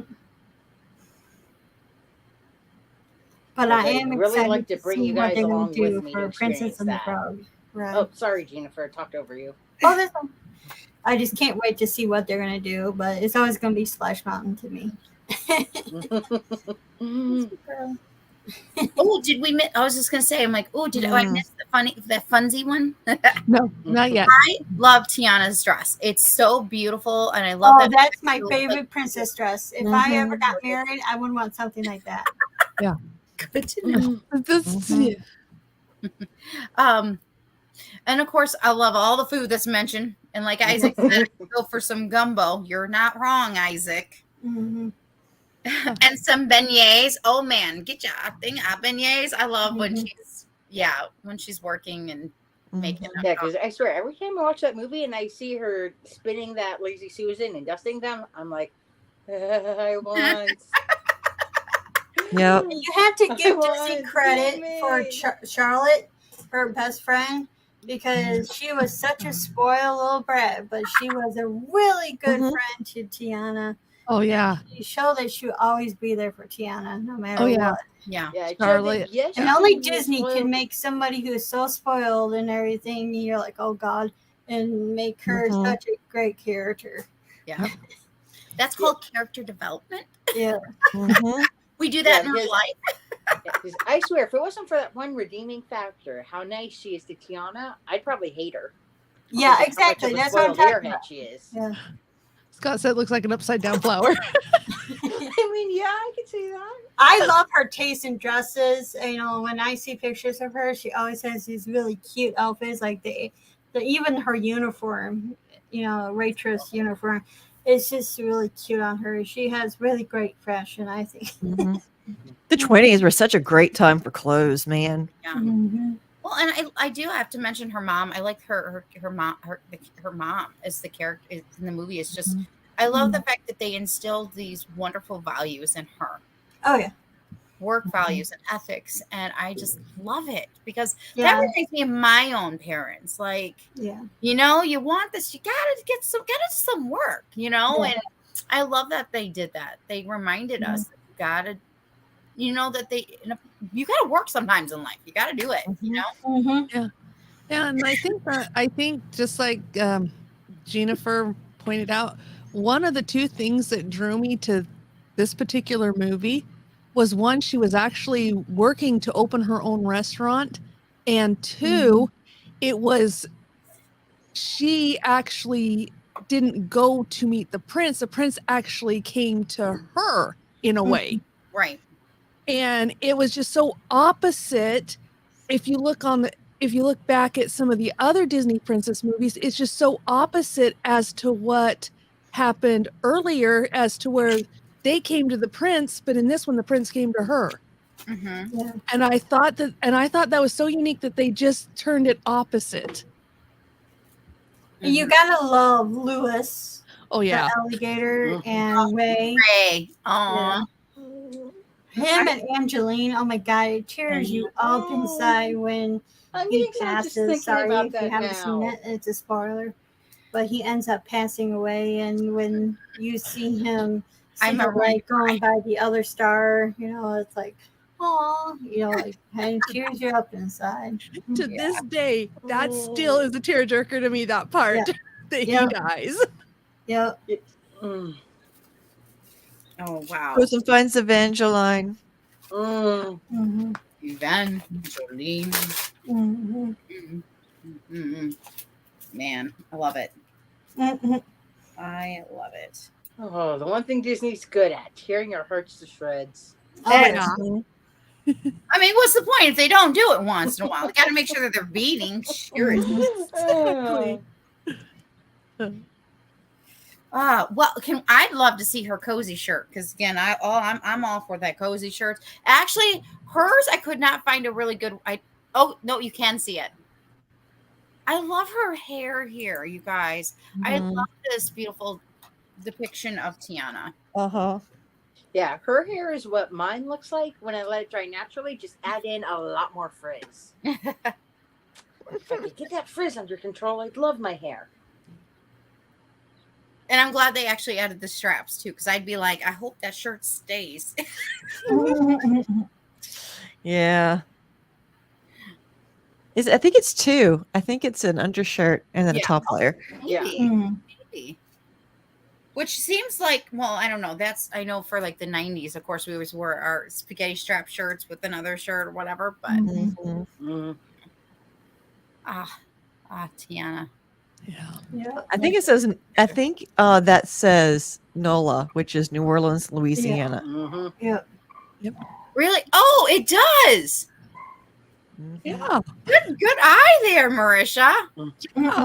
I was capturing in on the crown, and I thought it looked really cute. And then I wasn't even going. And then all of a sudden, now I see it. Now, I want to know why I don't have that shirt. I need it. I want to know why I don't have any of these, and why don't I have at least I've got lots of New Orleans shirts, but I do not have that one. I need to do something about that. Yeah, and actually, if we could jump back a bit to Tiana's dress, Andrew says he thinks it's his favorite princess dress since Belle in the early 90s. Yeah. Yeah, and then Scott just put in, Disney has always done a great job with the dresses, very elegant and beautiful. Yep. I love the kind of lily pad vibes that Tiana's dress has going. Basically like the more natural nature vibe it has to it. And so something that I love about the costumes in this movie is they actually really stick with the era for a lot of it. The ball dress is a little bit not quite on point for the 20s, but most of the costumes are very influenced by the era, and the era that they're set instead of the era that they were made. That's kind of an interesting sort of transition from like Cinderella, like we talked about. It's like, and it's the 50s. So a lot of them are really recognizable for when they're actually set as opposed to when the movie came out. That's a really good point.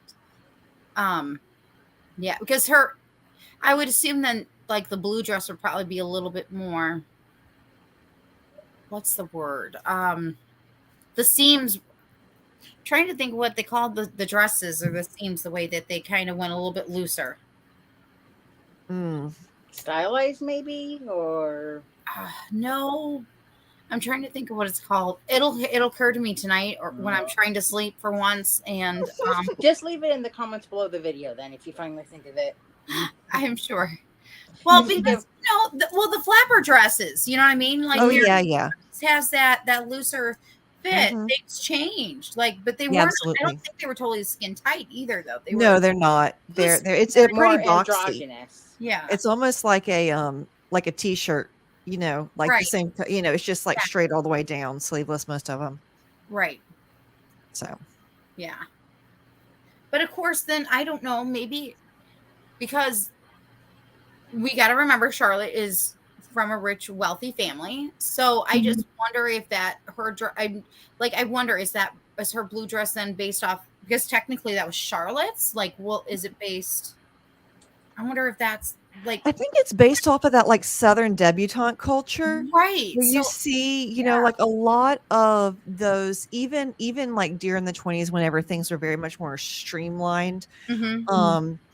You'll see like, so I mean, if you think like Downton Abbey, right, when they have those, they're in the court, they're being presented, they still have like the poofs happening, right? Even you know, that's not what they were for normal everyday wear, but I think that's kind of what they were invoking, was that sort of debutante culture where, you know, people were kind of nostalgic for the, you know, yeah, it's like you have your clothes that you wear going out on, let's say, a Friday or Saturday night, but then you have your more formal clothes for special events. Right. It's more like your party look. That's, you know, it's not the way you wear to a speakeasy. It's what you wear to, you know, a call out ball or something like that. Right. Wow. Man, wonderful conversation. We can almost have a conversation a separate time just about the costumes. Absolutely. We'd have to have Merisha back because that would be very gotta have who knows, you know, it's important. Well, this has been so much fun, but we're not just done just quite yet. So if you ladies are ready to play a little bit of a game, I'd like to do some fun. Jeaniffer knows we have a very long-standing history of Disney trivia. Very long. So I decided, about a couple months ago, I said, hey, Kim, I'd like to do I've always wanted to do a game. I've always wanted to do a game since I started with Use and Views. And I'm like, this is my opportunity. Let's just have some fun. It'll be a shorter round. Well, I already had to cross off a few because you smarty pantses like already mentioned quickly scribbles. So if you saw me writing, it's because I was creating new questions. One of those dang you people. I might have. I'm like, there it is. It's not number 3. It's already crossed off. So how we're going to do this, for those who are listening in the chat, please be kind and courteous. Or if my fellow ladies here will keep your eyes up here and on the typing, versus in the chat. I'm going to go ahead. I have about 18, maybe 16 now questions, various all about the Disney princesses, various questions, some easy, some a little bit harder. Kim is also going to play. She doesn't even know what I wrote. In fact, she didn't even know what I was writing when I was here. Like junk. In fact, she was the one who actually put one of the questions out to commission. I'm like, thanks, Kim. Didn't even know. Anywho, so if we can you guys can put up your hand. Oh, I like what Isaac said in chat. Scott should have been Vanna White. Well, Scott can still be Vanna White if he wants to come and be like, okay, this is who said it first. Yeah, Scott said, no. Why not, Scott? It would have been We can do this a couple different ways. We can have this. You guys can raise your hand, and I can be as fast as I can, or you can hold something up. I just so we're all on the same page. As long as you can see us in some form. Okay, yes, some form, and I will do my best. Right, I'll do my phone. As fast as I can. However, please wait till the full question is done, because that's only fair. Okay. You never know if I'm going to change the question towards the end either. And I will have a future surprise. Oh, you know what we forgot? Oh, we did show it. Never mind. So, and I will have a surprise gift going out to the winner of the game, which will remain a surprise till it's to their house. So, if you guys are ready, I've got your names. I've got my questions, and it's again about 16, 18, and I got a few bonus ones just in case. Great. Really, just in case. All right. First question: who are the two princesses that began as princesses, but by the end of the movie became queens? What two princesses? Megan. Anna and Elsa? No. I mean, that's technically I mean, technically, which right? movie? Yeah. Nope. Okay. So again, what two princesses, okay, became queen by the end of their film? Now remember, I'm only talking about film 1, not anything else in addition. Ooh. Jeaniffer. Oh, only one film only? There's two princesses, so that means there's two okay. princesses. Would it be Elsa from Frozen and Snow White? No. Oh. I mean, that would make You're getting make hot. sense because You're like by the evil queen dying. But, who becomes queens? Hmm. We're pretty darn close. I can Do we give at a least half have- point here and there, but Like Elsa, I feel like is definitely obvious, but I can't think of the Yeah. other one. we I'm did sure- talk about her tonight. I will give you that hint. We did talk about her tonight, but she also is a one that is not the forgotten one, but one that's a little less obvious. We talked about her during the eras. Kendra? Would you like that? Would you like that to be I your bet I know. final answer? Yeah. Okay, who knows? It Yeah, then? then Elsa. That is correct. Is Kinda from the Lost of Atlantis and Elsa.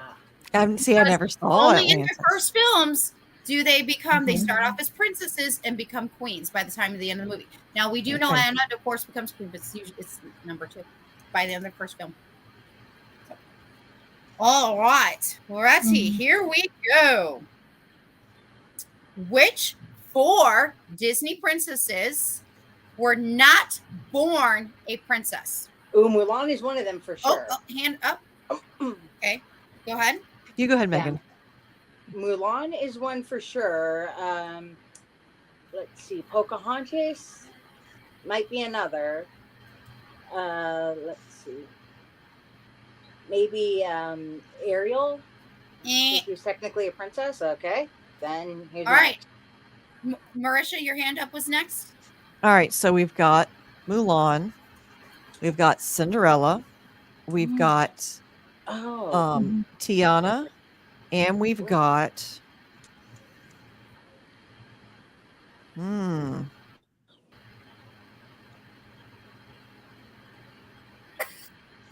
I thought I had it. Yeah. I thought I was making it. Let's see.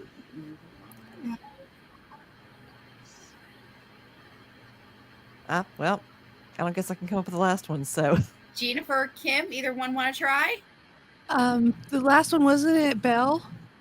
Belle. And the others were? Kim, who were the others? See, there was Belle, Tiana, Cinderella. Belle, Tiana, Cinderella, and yeah, I just forgot them. Then can I try again? I just love you guys because you're kind of right. She was very hot. She was one off, and then you. Yeah, I started getting confused during the question, and I was like, my mind just lost it for some reason halfway through. I don't know why. So it's got to be Cinderella, Belle, Tiana, and Mulan, right? Yep. And Tiana. Yes, those are the 4. Correct. I guess we'll go maybe some points around. It's all good. All right. Well, we're going to skip the next question because Kim already answered it earlier. Well, what was it then? 'Cause Disney. now you have me curious. It was about Walt Disney. Ah. It's all good. Okay, here we go. Who is the first Disney princess to have her own TV series? Oh, I think I know. Megan? Ariel? Correct.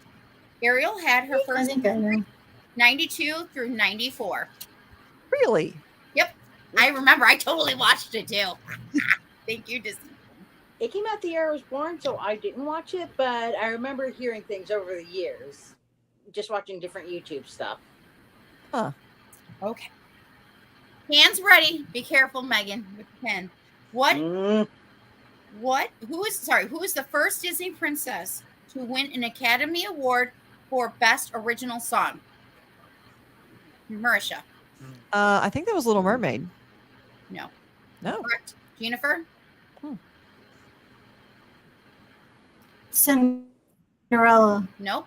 Incorrect. I think I know then. Belle?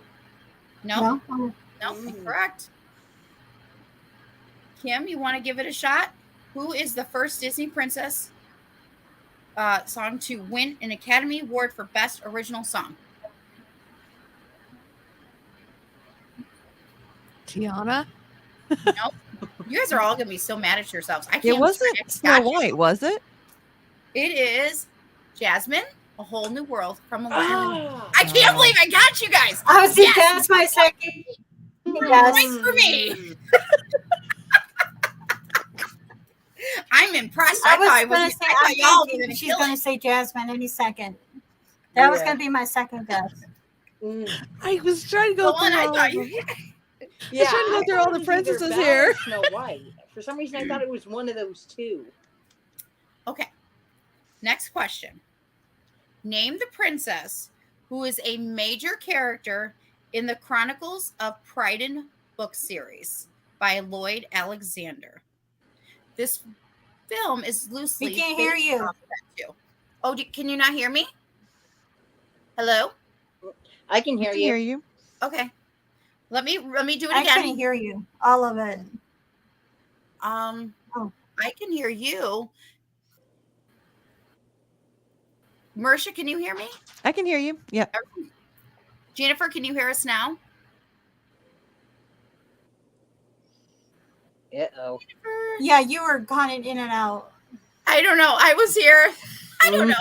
All right, let me go and read the question again. Name the princess who is a major character in the Chronicles of Pryden book series by Lloyd Alexander. This film is loosely based off of it. Who's the princess? I know this is probably one of the harder ones, but I want to include it. I had to have some a mix.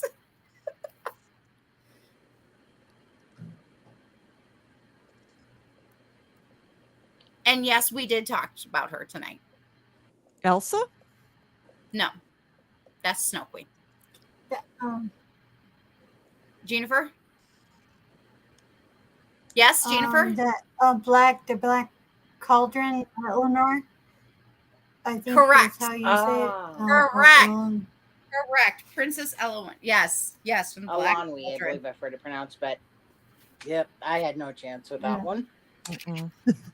I didn't know the book and I've never seen the movie, so. Yep. Okay. Y'all. I was just. I expect all hands up and everyone to get this right. So whoever hands gets up first, I'm just literally going to have to watch it because this is an easy one, opposite of the last one. Okay? What two colors do Aurora's dress change into? Merisha. Merisha. And blue. Correct. All right. Have you ever seen a that was cosplay where easy. somebody's done both? It's pretty fun. Yes. Oh, I love it. All right. I love my bestie, but I'm gonna take and challenge one of her facts with a trivia question. So this will be fun to see who gets this one right. Which two Disney princesses, I said two, are left-handed. By the way, I'm left-handed, so this is special for me. Which 2 princesses are left-handed? Jeaniffer. Jeaniffer. Okay, I know Tiana's one of them. Tiana. Of course, And then, yes. You're going to be so mad. I'm going to You're say wrong. Sleeping Beauty. Nope. Incorrect. Megan? I'll say Tiana and Mulan. Correct. Ah. Correct. Yeah, because I remember I didn't bring it up, but I remember seeing that in one of the fun facts for mine. So when Jeaniffer said Tiana was left-handed, I was like, "Oh, okay, thank you." All right. Here we go. Next one. Which princess is based on a real life person? Megan. Pocahontas. Correct. Correct. Also, probably Mulan. Yeah. Is she? Well, no, it's debated Not if Mulan not is a real definitively. Right. person. Yeah, the poem exists. The poem is real, but it's debated Mhm. if the person actually existed. Right. Okay. Name the princess who is based on an Arabic folktale called 1001 Nights. I think I saw Megan, but I was reading. Jasmine. Correct. Sorry, I will try to be as fair as possible. I will do this. Yeah. So you guys can't see me, but I can see. Yeah, basically keep your paper in front of the screen until you're ready, until you've read the whole question. Yeah. Okay. Here we go. This princess speaks only 18 lines throughout the movie in which she has. Who's the princess? That was definitely Megan. Aurora. Correct. That is correct. Wow, you're perfect. Like I said, I grew up on Disney. All right.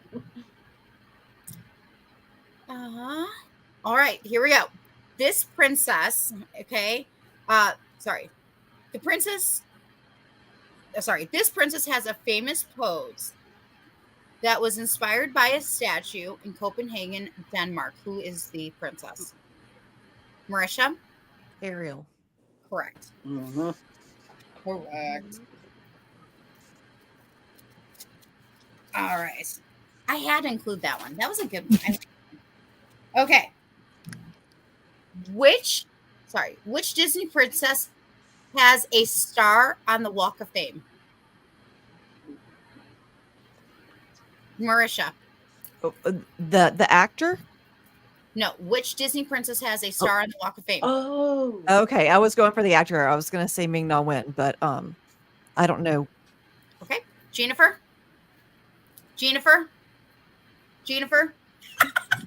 Go ahead, Jeaniffer. No way. Correct. Snow White.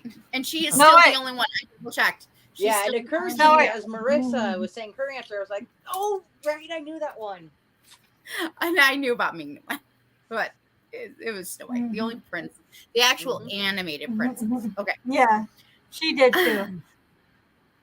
All right, I'm ready. I'm watching you guys because these next couple ones, this could be anyone's game, really. Still, which princess?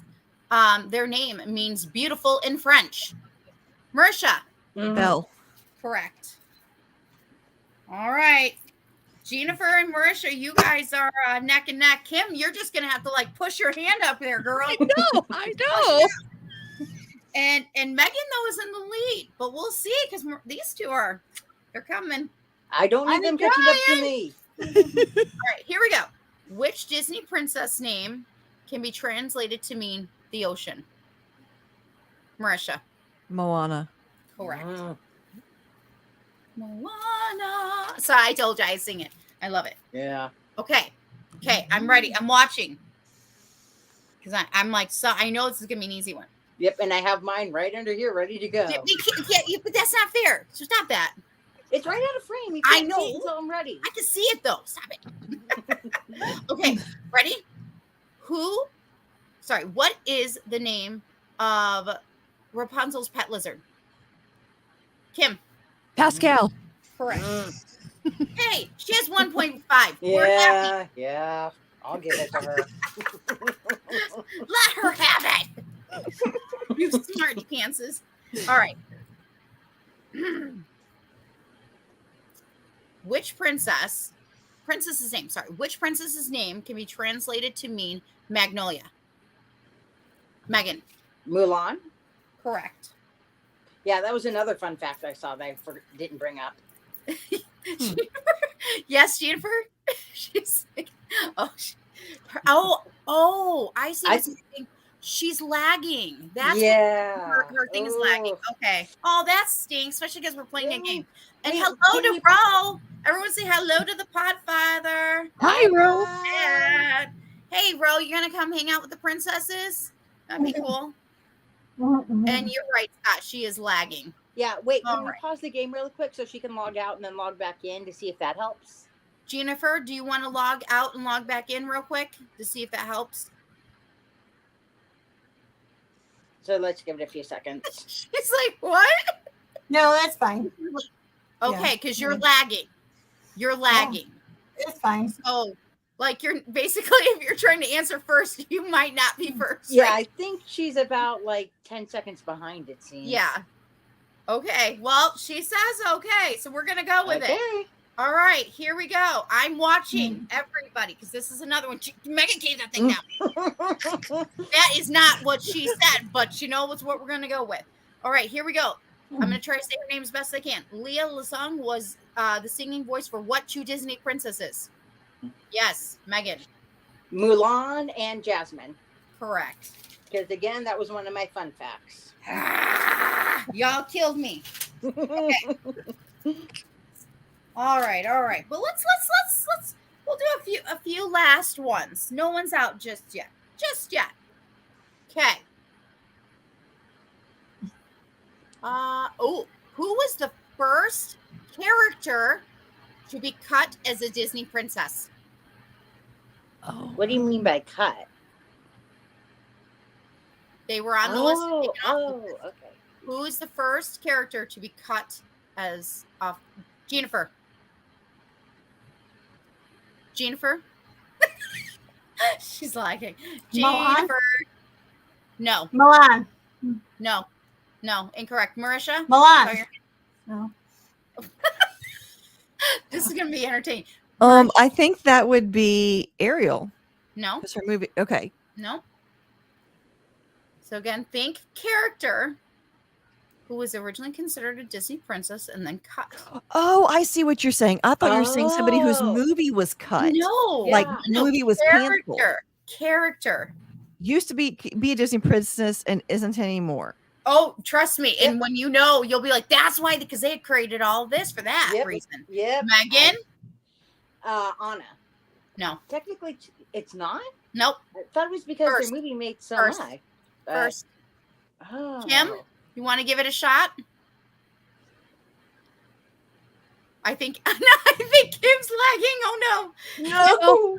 No, I'm not. I'm trying to think here because I remember coming across something like that when my research doing My Princess, and I can't remember who it was. Trust me, when y'all realize you're gonna be like,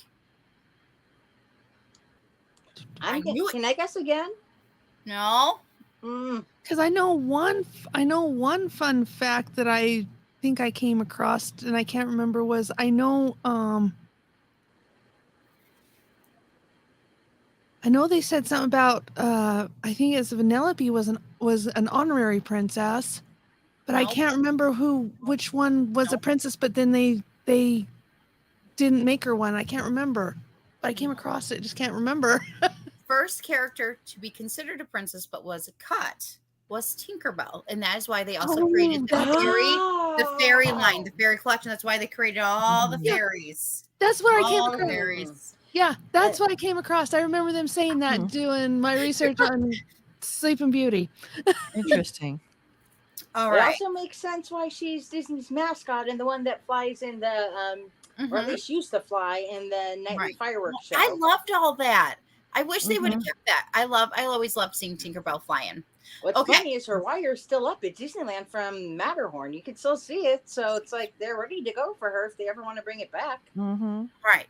Just a few more questions. Megan and Merisha and Megan, Megan, you're still in the lead, but they're being nipped at the heels though. Oh. And Merisha and Kim, you're just gonna need to go to Neverland and go visit Kim. Yeah, exactly. I'll go with you. I'm the one who's always saying let's go to Neverland. So, all right, here we go. Which Disney princess was almost blonde because of the movie Splash? Megan. Ariel. Correct. Oh. Correct. That is correct. Yep. They pushed and they pushed. In fact, they did do it, and then finally they gave in. It's I've so actually seen videos funny of it, and because, like, who doesn't think about Splash anymore? Daryl and Hannah. what's funny is that's actually part of the reason Splash Mountain got its name, because Walt Disney wanted to use the right to promote that movie. I can't remember why it was still themed to Songs of the South, but named after the movie Splash. But I think that's we how might those be two able to talk came about that together. afterwards. Jeaniffer might have some tidbits on that one because I know she's got a lot of fun facts, but I think she is so lagging. I feel bad for her right now. All right. 2 last questions. Okay. Next question. What 2 women were the inspiration for Snow White? Merisha. So, you know what? I had the wrong character in mind And it's for Never Snow mind. White. for Snow White. Nope, 2 characters. I got nothing. I have no chance at this one. I can't. Do I get in my own point again? What? Mary waiting for Pickford Jeaniffer to, like, and for her lagging to catch up. Yeah, because when it comes to 90s movies, obviously that's my game. But anything before that, Jeaniffer, would you like to try? Who was the I can't even talk straight. What 2 women were the inspiration for Princess Snow White? Seeing if she'll raise her hand. Giving her 10 seconds. I can't remember. All right. Mary Pickford and Betty Boop. Okay, I was thinking Mary Pickford was the only name I could come up with. You know, I was thinking Betty I Boop. would have given you 0.5. I did say it, but after I had said I don't know, I said it's got to be Mary Pickford. And I was trying to remember who was the inspiration for Betty Boop. That was going to be my answer, so I didn't think to pull out Betty Boop Good herself. point. Josephine Baker, right? Inspiration for Betty Boop. I think so. She is one of them, but I think even the actress herself.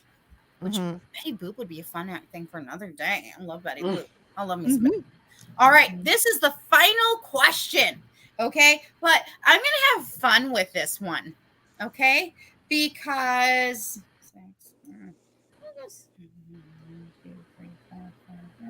so this one's going to be worth 12 points. This is boy. This Now I'm is fun. scared. It is a slightly 2-part question, but not 2-part question. Okay? Let me finish the question, and whoever gets their hand up first will be able to answer first. Okay? How many sisters does Ariel have, and what are their names? Nope. I know how many she has, but I can't name them. How many sisters does Ariel have? Okay, Merisha? All right, so there's 7, and we've got. Nope. Oh, there aren't 7? It's not 7. It's 6, but I It can't must be remember. 6 because there's 7, including her. All right. So, Kim, you want to can't try? name them. You got 6. I mean, you can have 0.2. I mean, they're not going to be mad. No, But, I mean, but this there's- is worth 12 points. This yeah. is worth the big kahuna. So if she does this, she wins the whole game? Pretty much. I can't even. This is your chance, Kim. I'll give you 0.5. I know. I know. It's gosh. I know their names. I can't think of them when You know Scott's somewhere It's in like the, you in the have room it. laughing. It's like you have it until you're put on the spot, until you're put under pressure. Yeah, and you can hear the song. Da, da, da, da. Yeah. And then I've come across it so many times. Come on!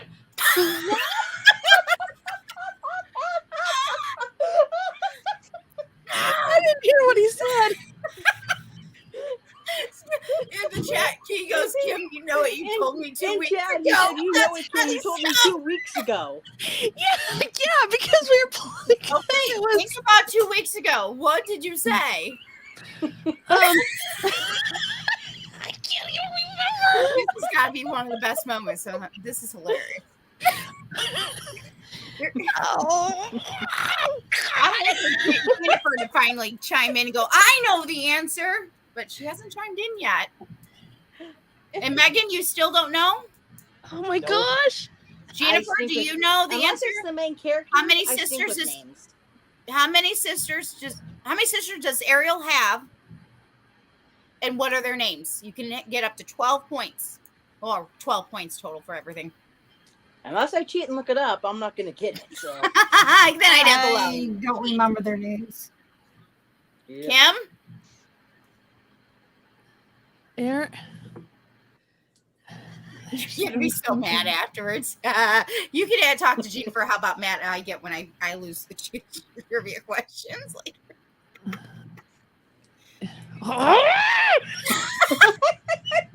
I know these sisters' names. I just can't think of them. all right. You want to make a physical cameo on the show and come save her? I'm I don't coming mind out if she wins, after I just this. want to laugh. Scott says he's coming out after this question for a special question that I just found. Okay, very interesting. Okay, is everyone okay if I give away these 12 this answer? And is Go Kim for it. about to I'm be good. held bloody murder? Yeah. Go ahead. All right, so Kim, you did get correct. Oh, at least we'll let you have a point for at least knowing it is 6. I mean, Yeah. come on, you guys, it'll be 2.5 for her. So let's just be fair. So their names are Atina, Alana, Adela, and then Aquenta, Vista, and Adrina. Mm. And for fun facts, the Alana, I think one of these is also named after Alan Megan. These all actually had real reasonings as to why. And Scott's got a special question. And I said Daryl, Carol, Daryl, Ariel, Fariel, Gabriel.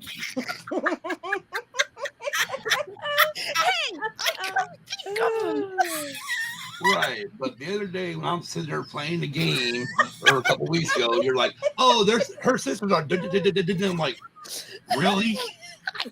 You know this? Who knows that? I don't know. They sing the song. Ask the question. Live on air, just. All right, I need Mike. All right.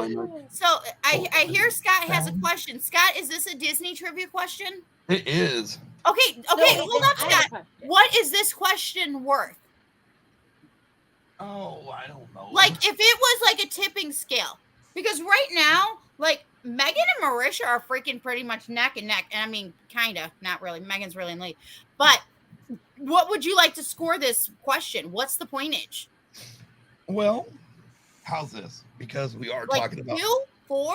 I mean, I put 12 because I went 1 and then I went for 1 for like I did. I went for 12 for 6. Well, we're and gonna go 6. 7.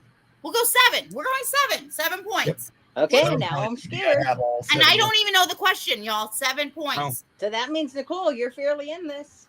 I'm not. I could, but I'm not going to give myself. Well, I mean, if you want to guess just for fun. Oh no, I'll guess if y'all get it wrong, and then I'm going to go. Y'all get who? Yeah, but I'm hoping one of you guys get it. I'm really on camera. am Get the 7. Get the 7. Okay, with it All worth right, 7 Scott. points, that has me scared. I? All right. So, Kim, you have to watch the screen because I won't be able to see it. Okay. Oh yeah, What? Kim, watch the screen. What do these 7 dwarfs represent in Snow White? I don't know who did it first. I think it was Megan. Give it to Megan. I mean, like, what do their names represent? Just what do they represent? What do I just lost it. So I'll let Kim go. Now, this is just a guess. Each emotion that the human goes through. Nope. Oh, Oh, I'm wrong. I don't know then. wow! Jeaniffer or Merisha? Wow, Merisha, Jeaniffer, you guys are still in the game.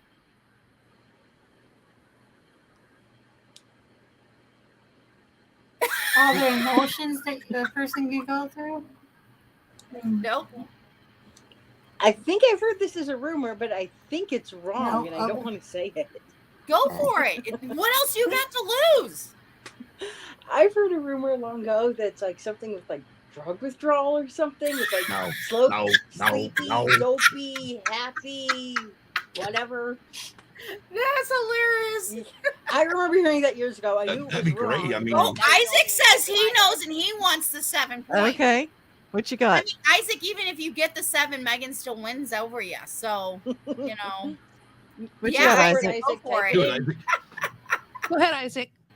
What's the challenge? I'm gonna be like, well, because Okay, see, so I I have to knew give like, I Isaac didn't time to think it was type it fully in. the emotions because I know that they went through a lot to create their names. So was weird. Bad as we probably talked about this when we were talking about the sidekicks, didn't we? Isn't it? Scott? Did we talk about it when we were talking about the Element. Okay. Isaac said elements. Element. Yeah, can you name him, Isaac? Yeah, that. Wow. Is that correct, Scott? Yeah, it's the elements. Isaac, you get 7 points, man. Yeah, it says the 7 dwarfs. I mean, I'm sure he's typing it right now, but that's fine. 7 dwarfs represent earth, air, fire, water, light, shadow, and magic. Wow. Never heard of that before, but okay. I just had to. I was looking up that question that Nicole had. It was on the Snow White, and that came up, and I'm like, oh, that's interesting. Yeah, because Well, our winner still in the long run is Megan. So congratulations, Megan. Somehow I've never won a Becoming trivia surprise contest next in my week or life. two. So essentially, just make it about 90s Disney, and I'm good. Other than that, You got lucky though, because Merisha was right there. She was nipping at your heels. so what I win? You'll I can have to have a wait and flag see. It should be arriving in the next week or two. So You're not going to tell me? nope. Wow. it's a surprise, Megan. I even said surprise. It even says in your notes, surprise. Yeah. I know, but I was hoping I'd be able to get out of you somehow. No. Fine, I can wait. Well, Luckily, this I have has been, a lot in real life to keep me busy. well, this has been so much fun, and I'm just so grateful that each of you ladies came and partake. And of course, thank you to Kim and Scott for always taking my crazy ideas. Thank God that Kim loves my craziness as much as she likes mine. And real quick, I want to go back around one more time. And real quick, if you guys want to add in anything else you'd like to add in about Disney princesses, and of course, where people can find you again. So, starting You talk first. You talk first. I talk first. we'll start with the princess and Padawans, Merisha. All right. Well, I'm P Padawans on Twitter.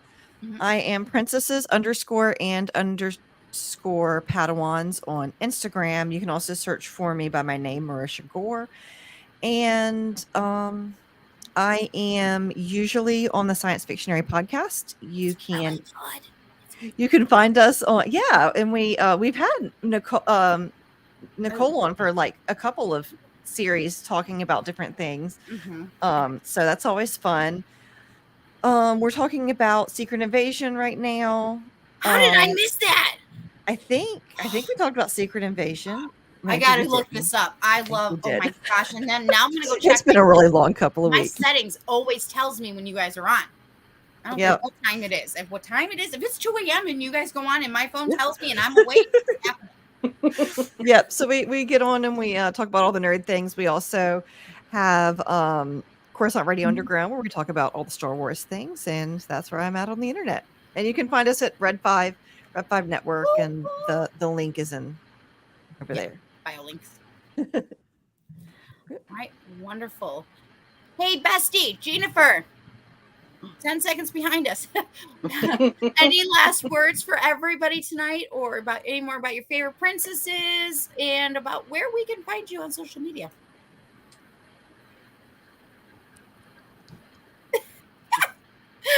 Oh, she's gonna be so mad tomorrow when she realizes how much you like. Oh, the lag is fun. Well, By the time Jeaniffer gets this, I will also put out this. Jeaniffer is Peace Love Disney because she is my other half on Facebook. She's actually the original creator of that page. Hence, I got Peace Love Fandoms because I love it all. And she really does. She's going to be so huge now. So, okay. Megan, where can everybody find you? Okay, you can find me on Twitter at FAAPOV. That stands for my blog, From an Autistic Point of View, which I've been meaning to get back to. Or for more nerdy stuff, you can find me also on Twitter at Nerdy Girl Variant. Mm-hmm. And any final words for everybody, or any final things about Disney princesses and all that jazz? Just thank you for having all of us on, and thank you for hosting this night. I wish it wasn't over yet. It was fun. It was fun. Don't you agree, Kim? This was fun. I agree. I think we're going to do this again. Yes, we are. I'm like already all excited. I'm like, we're just ending, and I want it. I'm like Megan. I don't want it to end, except for Jeaniffer, because I want her to exit out and come back in, so that way she's not lagging. She can join us in the after party. She'll be part of the after party. It's all good. It's all good. Any final words, Kim? Mm-mm. Oh, no, just to echo what everybody else has said. Thank you for everyone that consented to come on and have this wonderful night of discussing our favorite princesses and little trivia facts. I really, truly enjoyed it. So thank you very much. Mm-hmm. Thank you for everybody also for hanging out tonight. Not just for hanging out, but also getting used to what this might look like here in the future for a little bit while Scott, he goes take care of Hannah, but Kim and I, we're going to have some fun. You know, so we might do some more trivia. We might do some more Disney. We are definitely doing Pixar's first princess, and that will be fun. And of course, if you guys have any fun ideas, throw it our way. And of course, we also have a bunch of ideas. You guys might remember Elvis, Dolly, American Graffiti, and who knows what else we have coming up. It'll be great. All right, Kim, you ready to wrap it up? I am. All right. You know what to do. Yeah. Have a great week and a great weekend. Be kind to everyone. Again, thanks everyone for the chat and hanging out with us. Peace. I can't help it. Love you, Scott.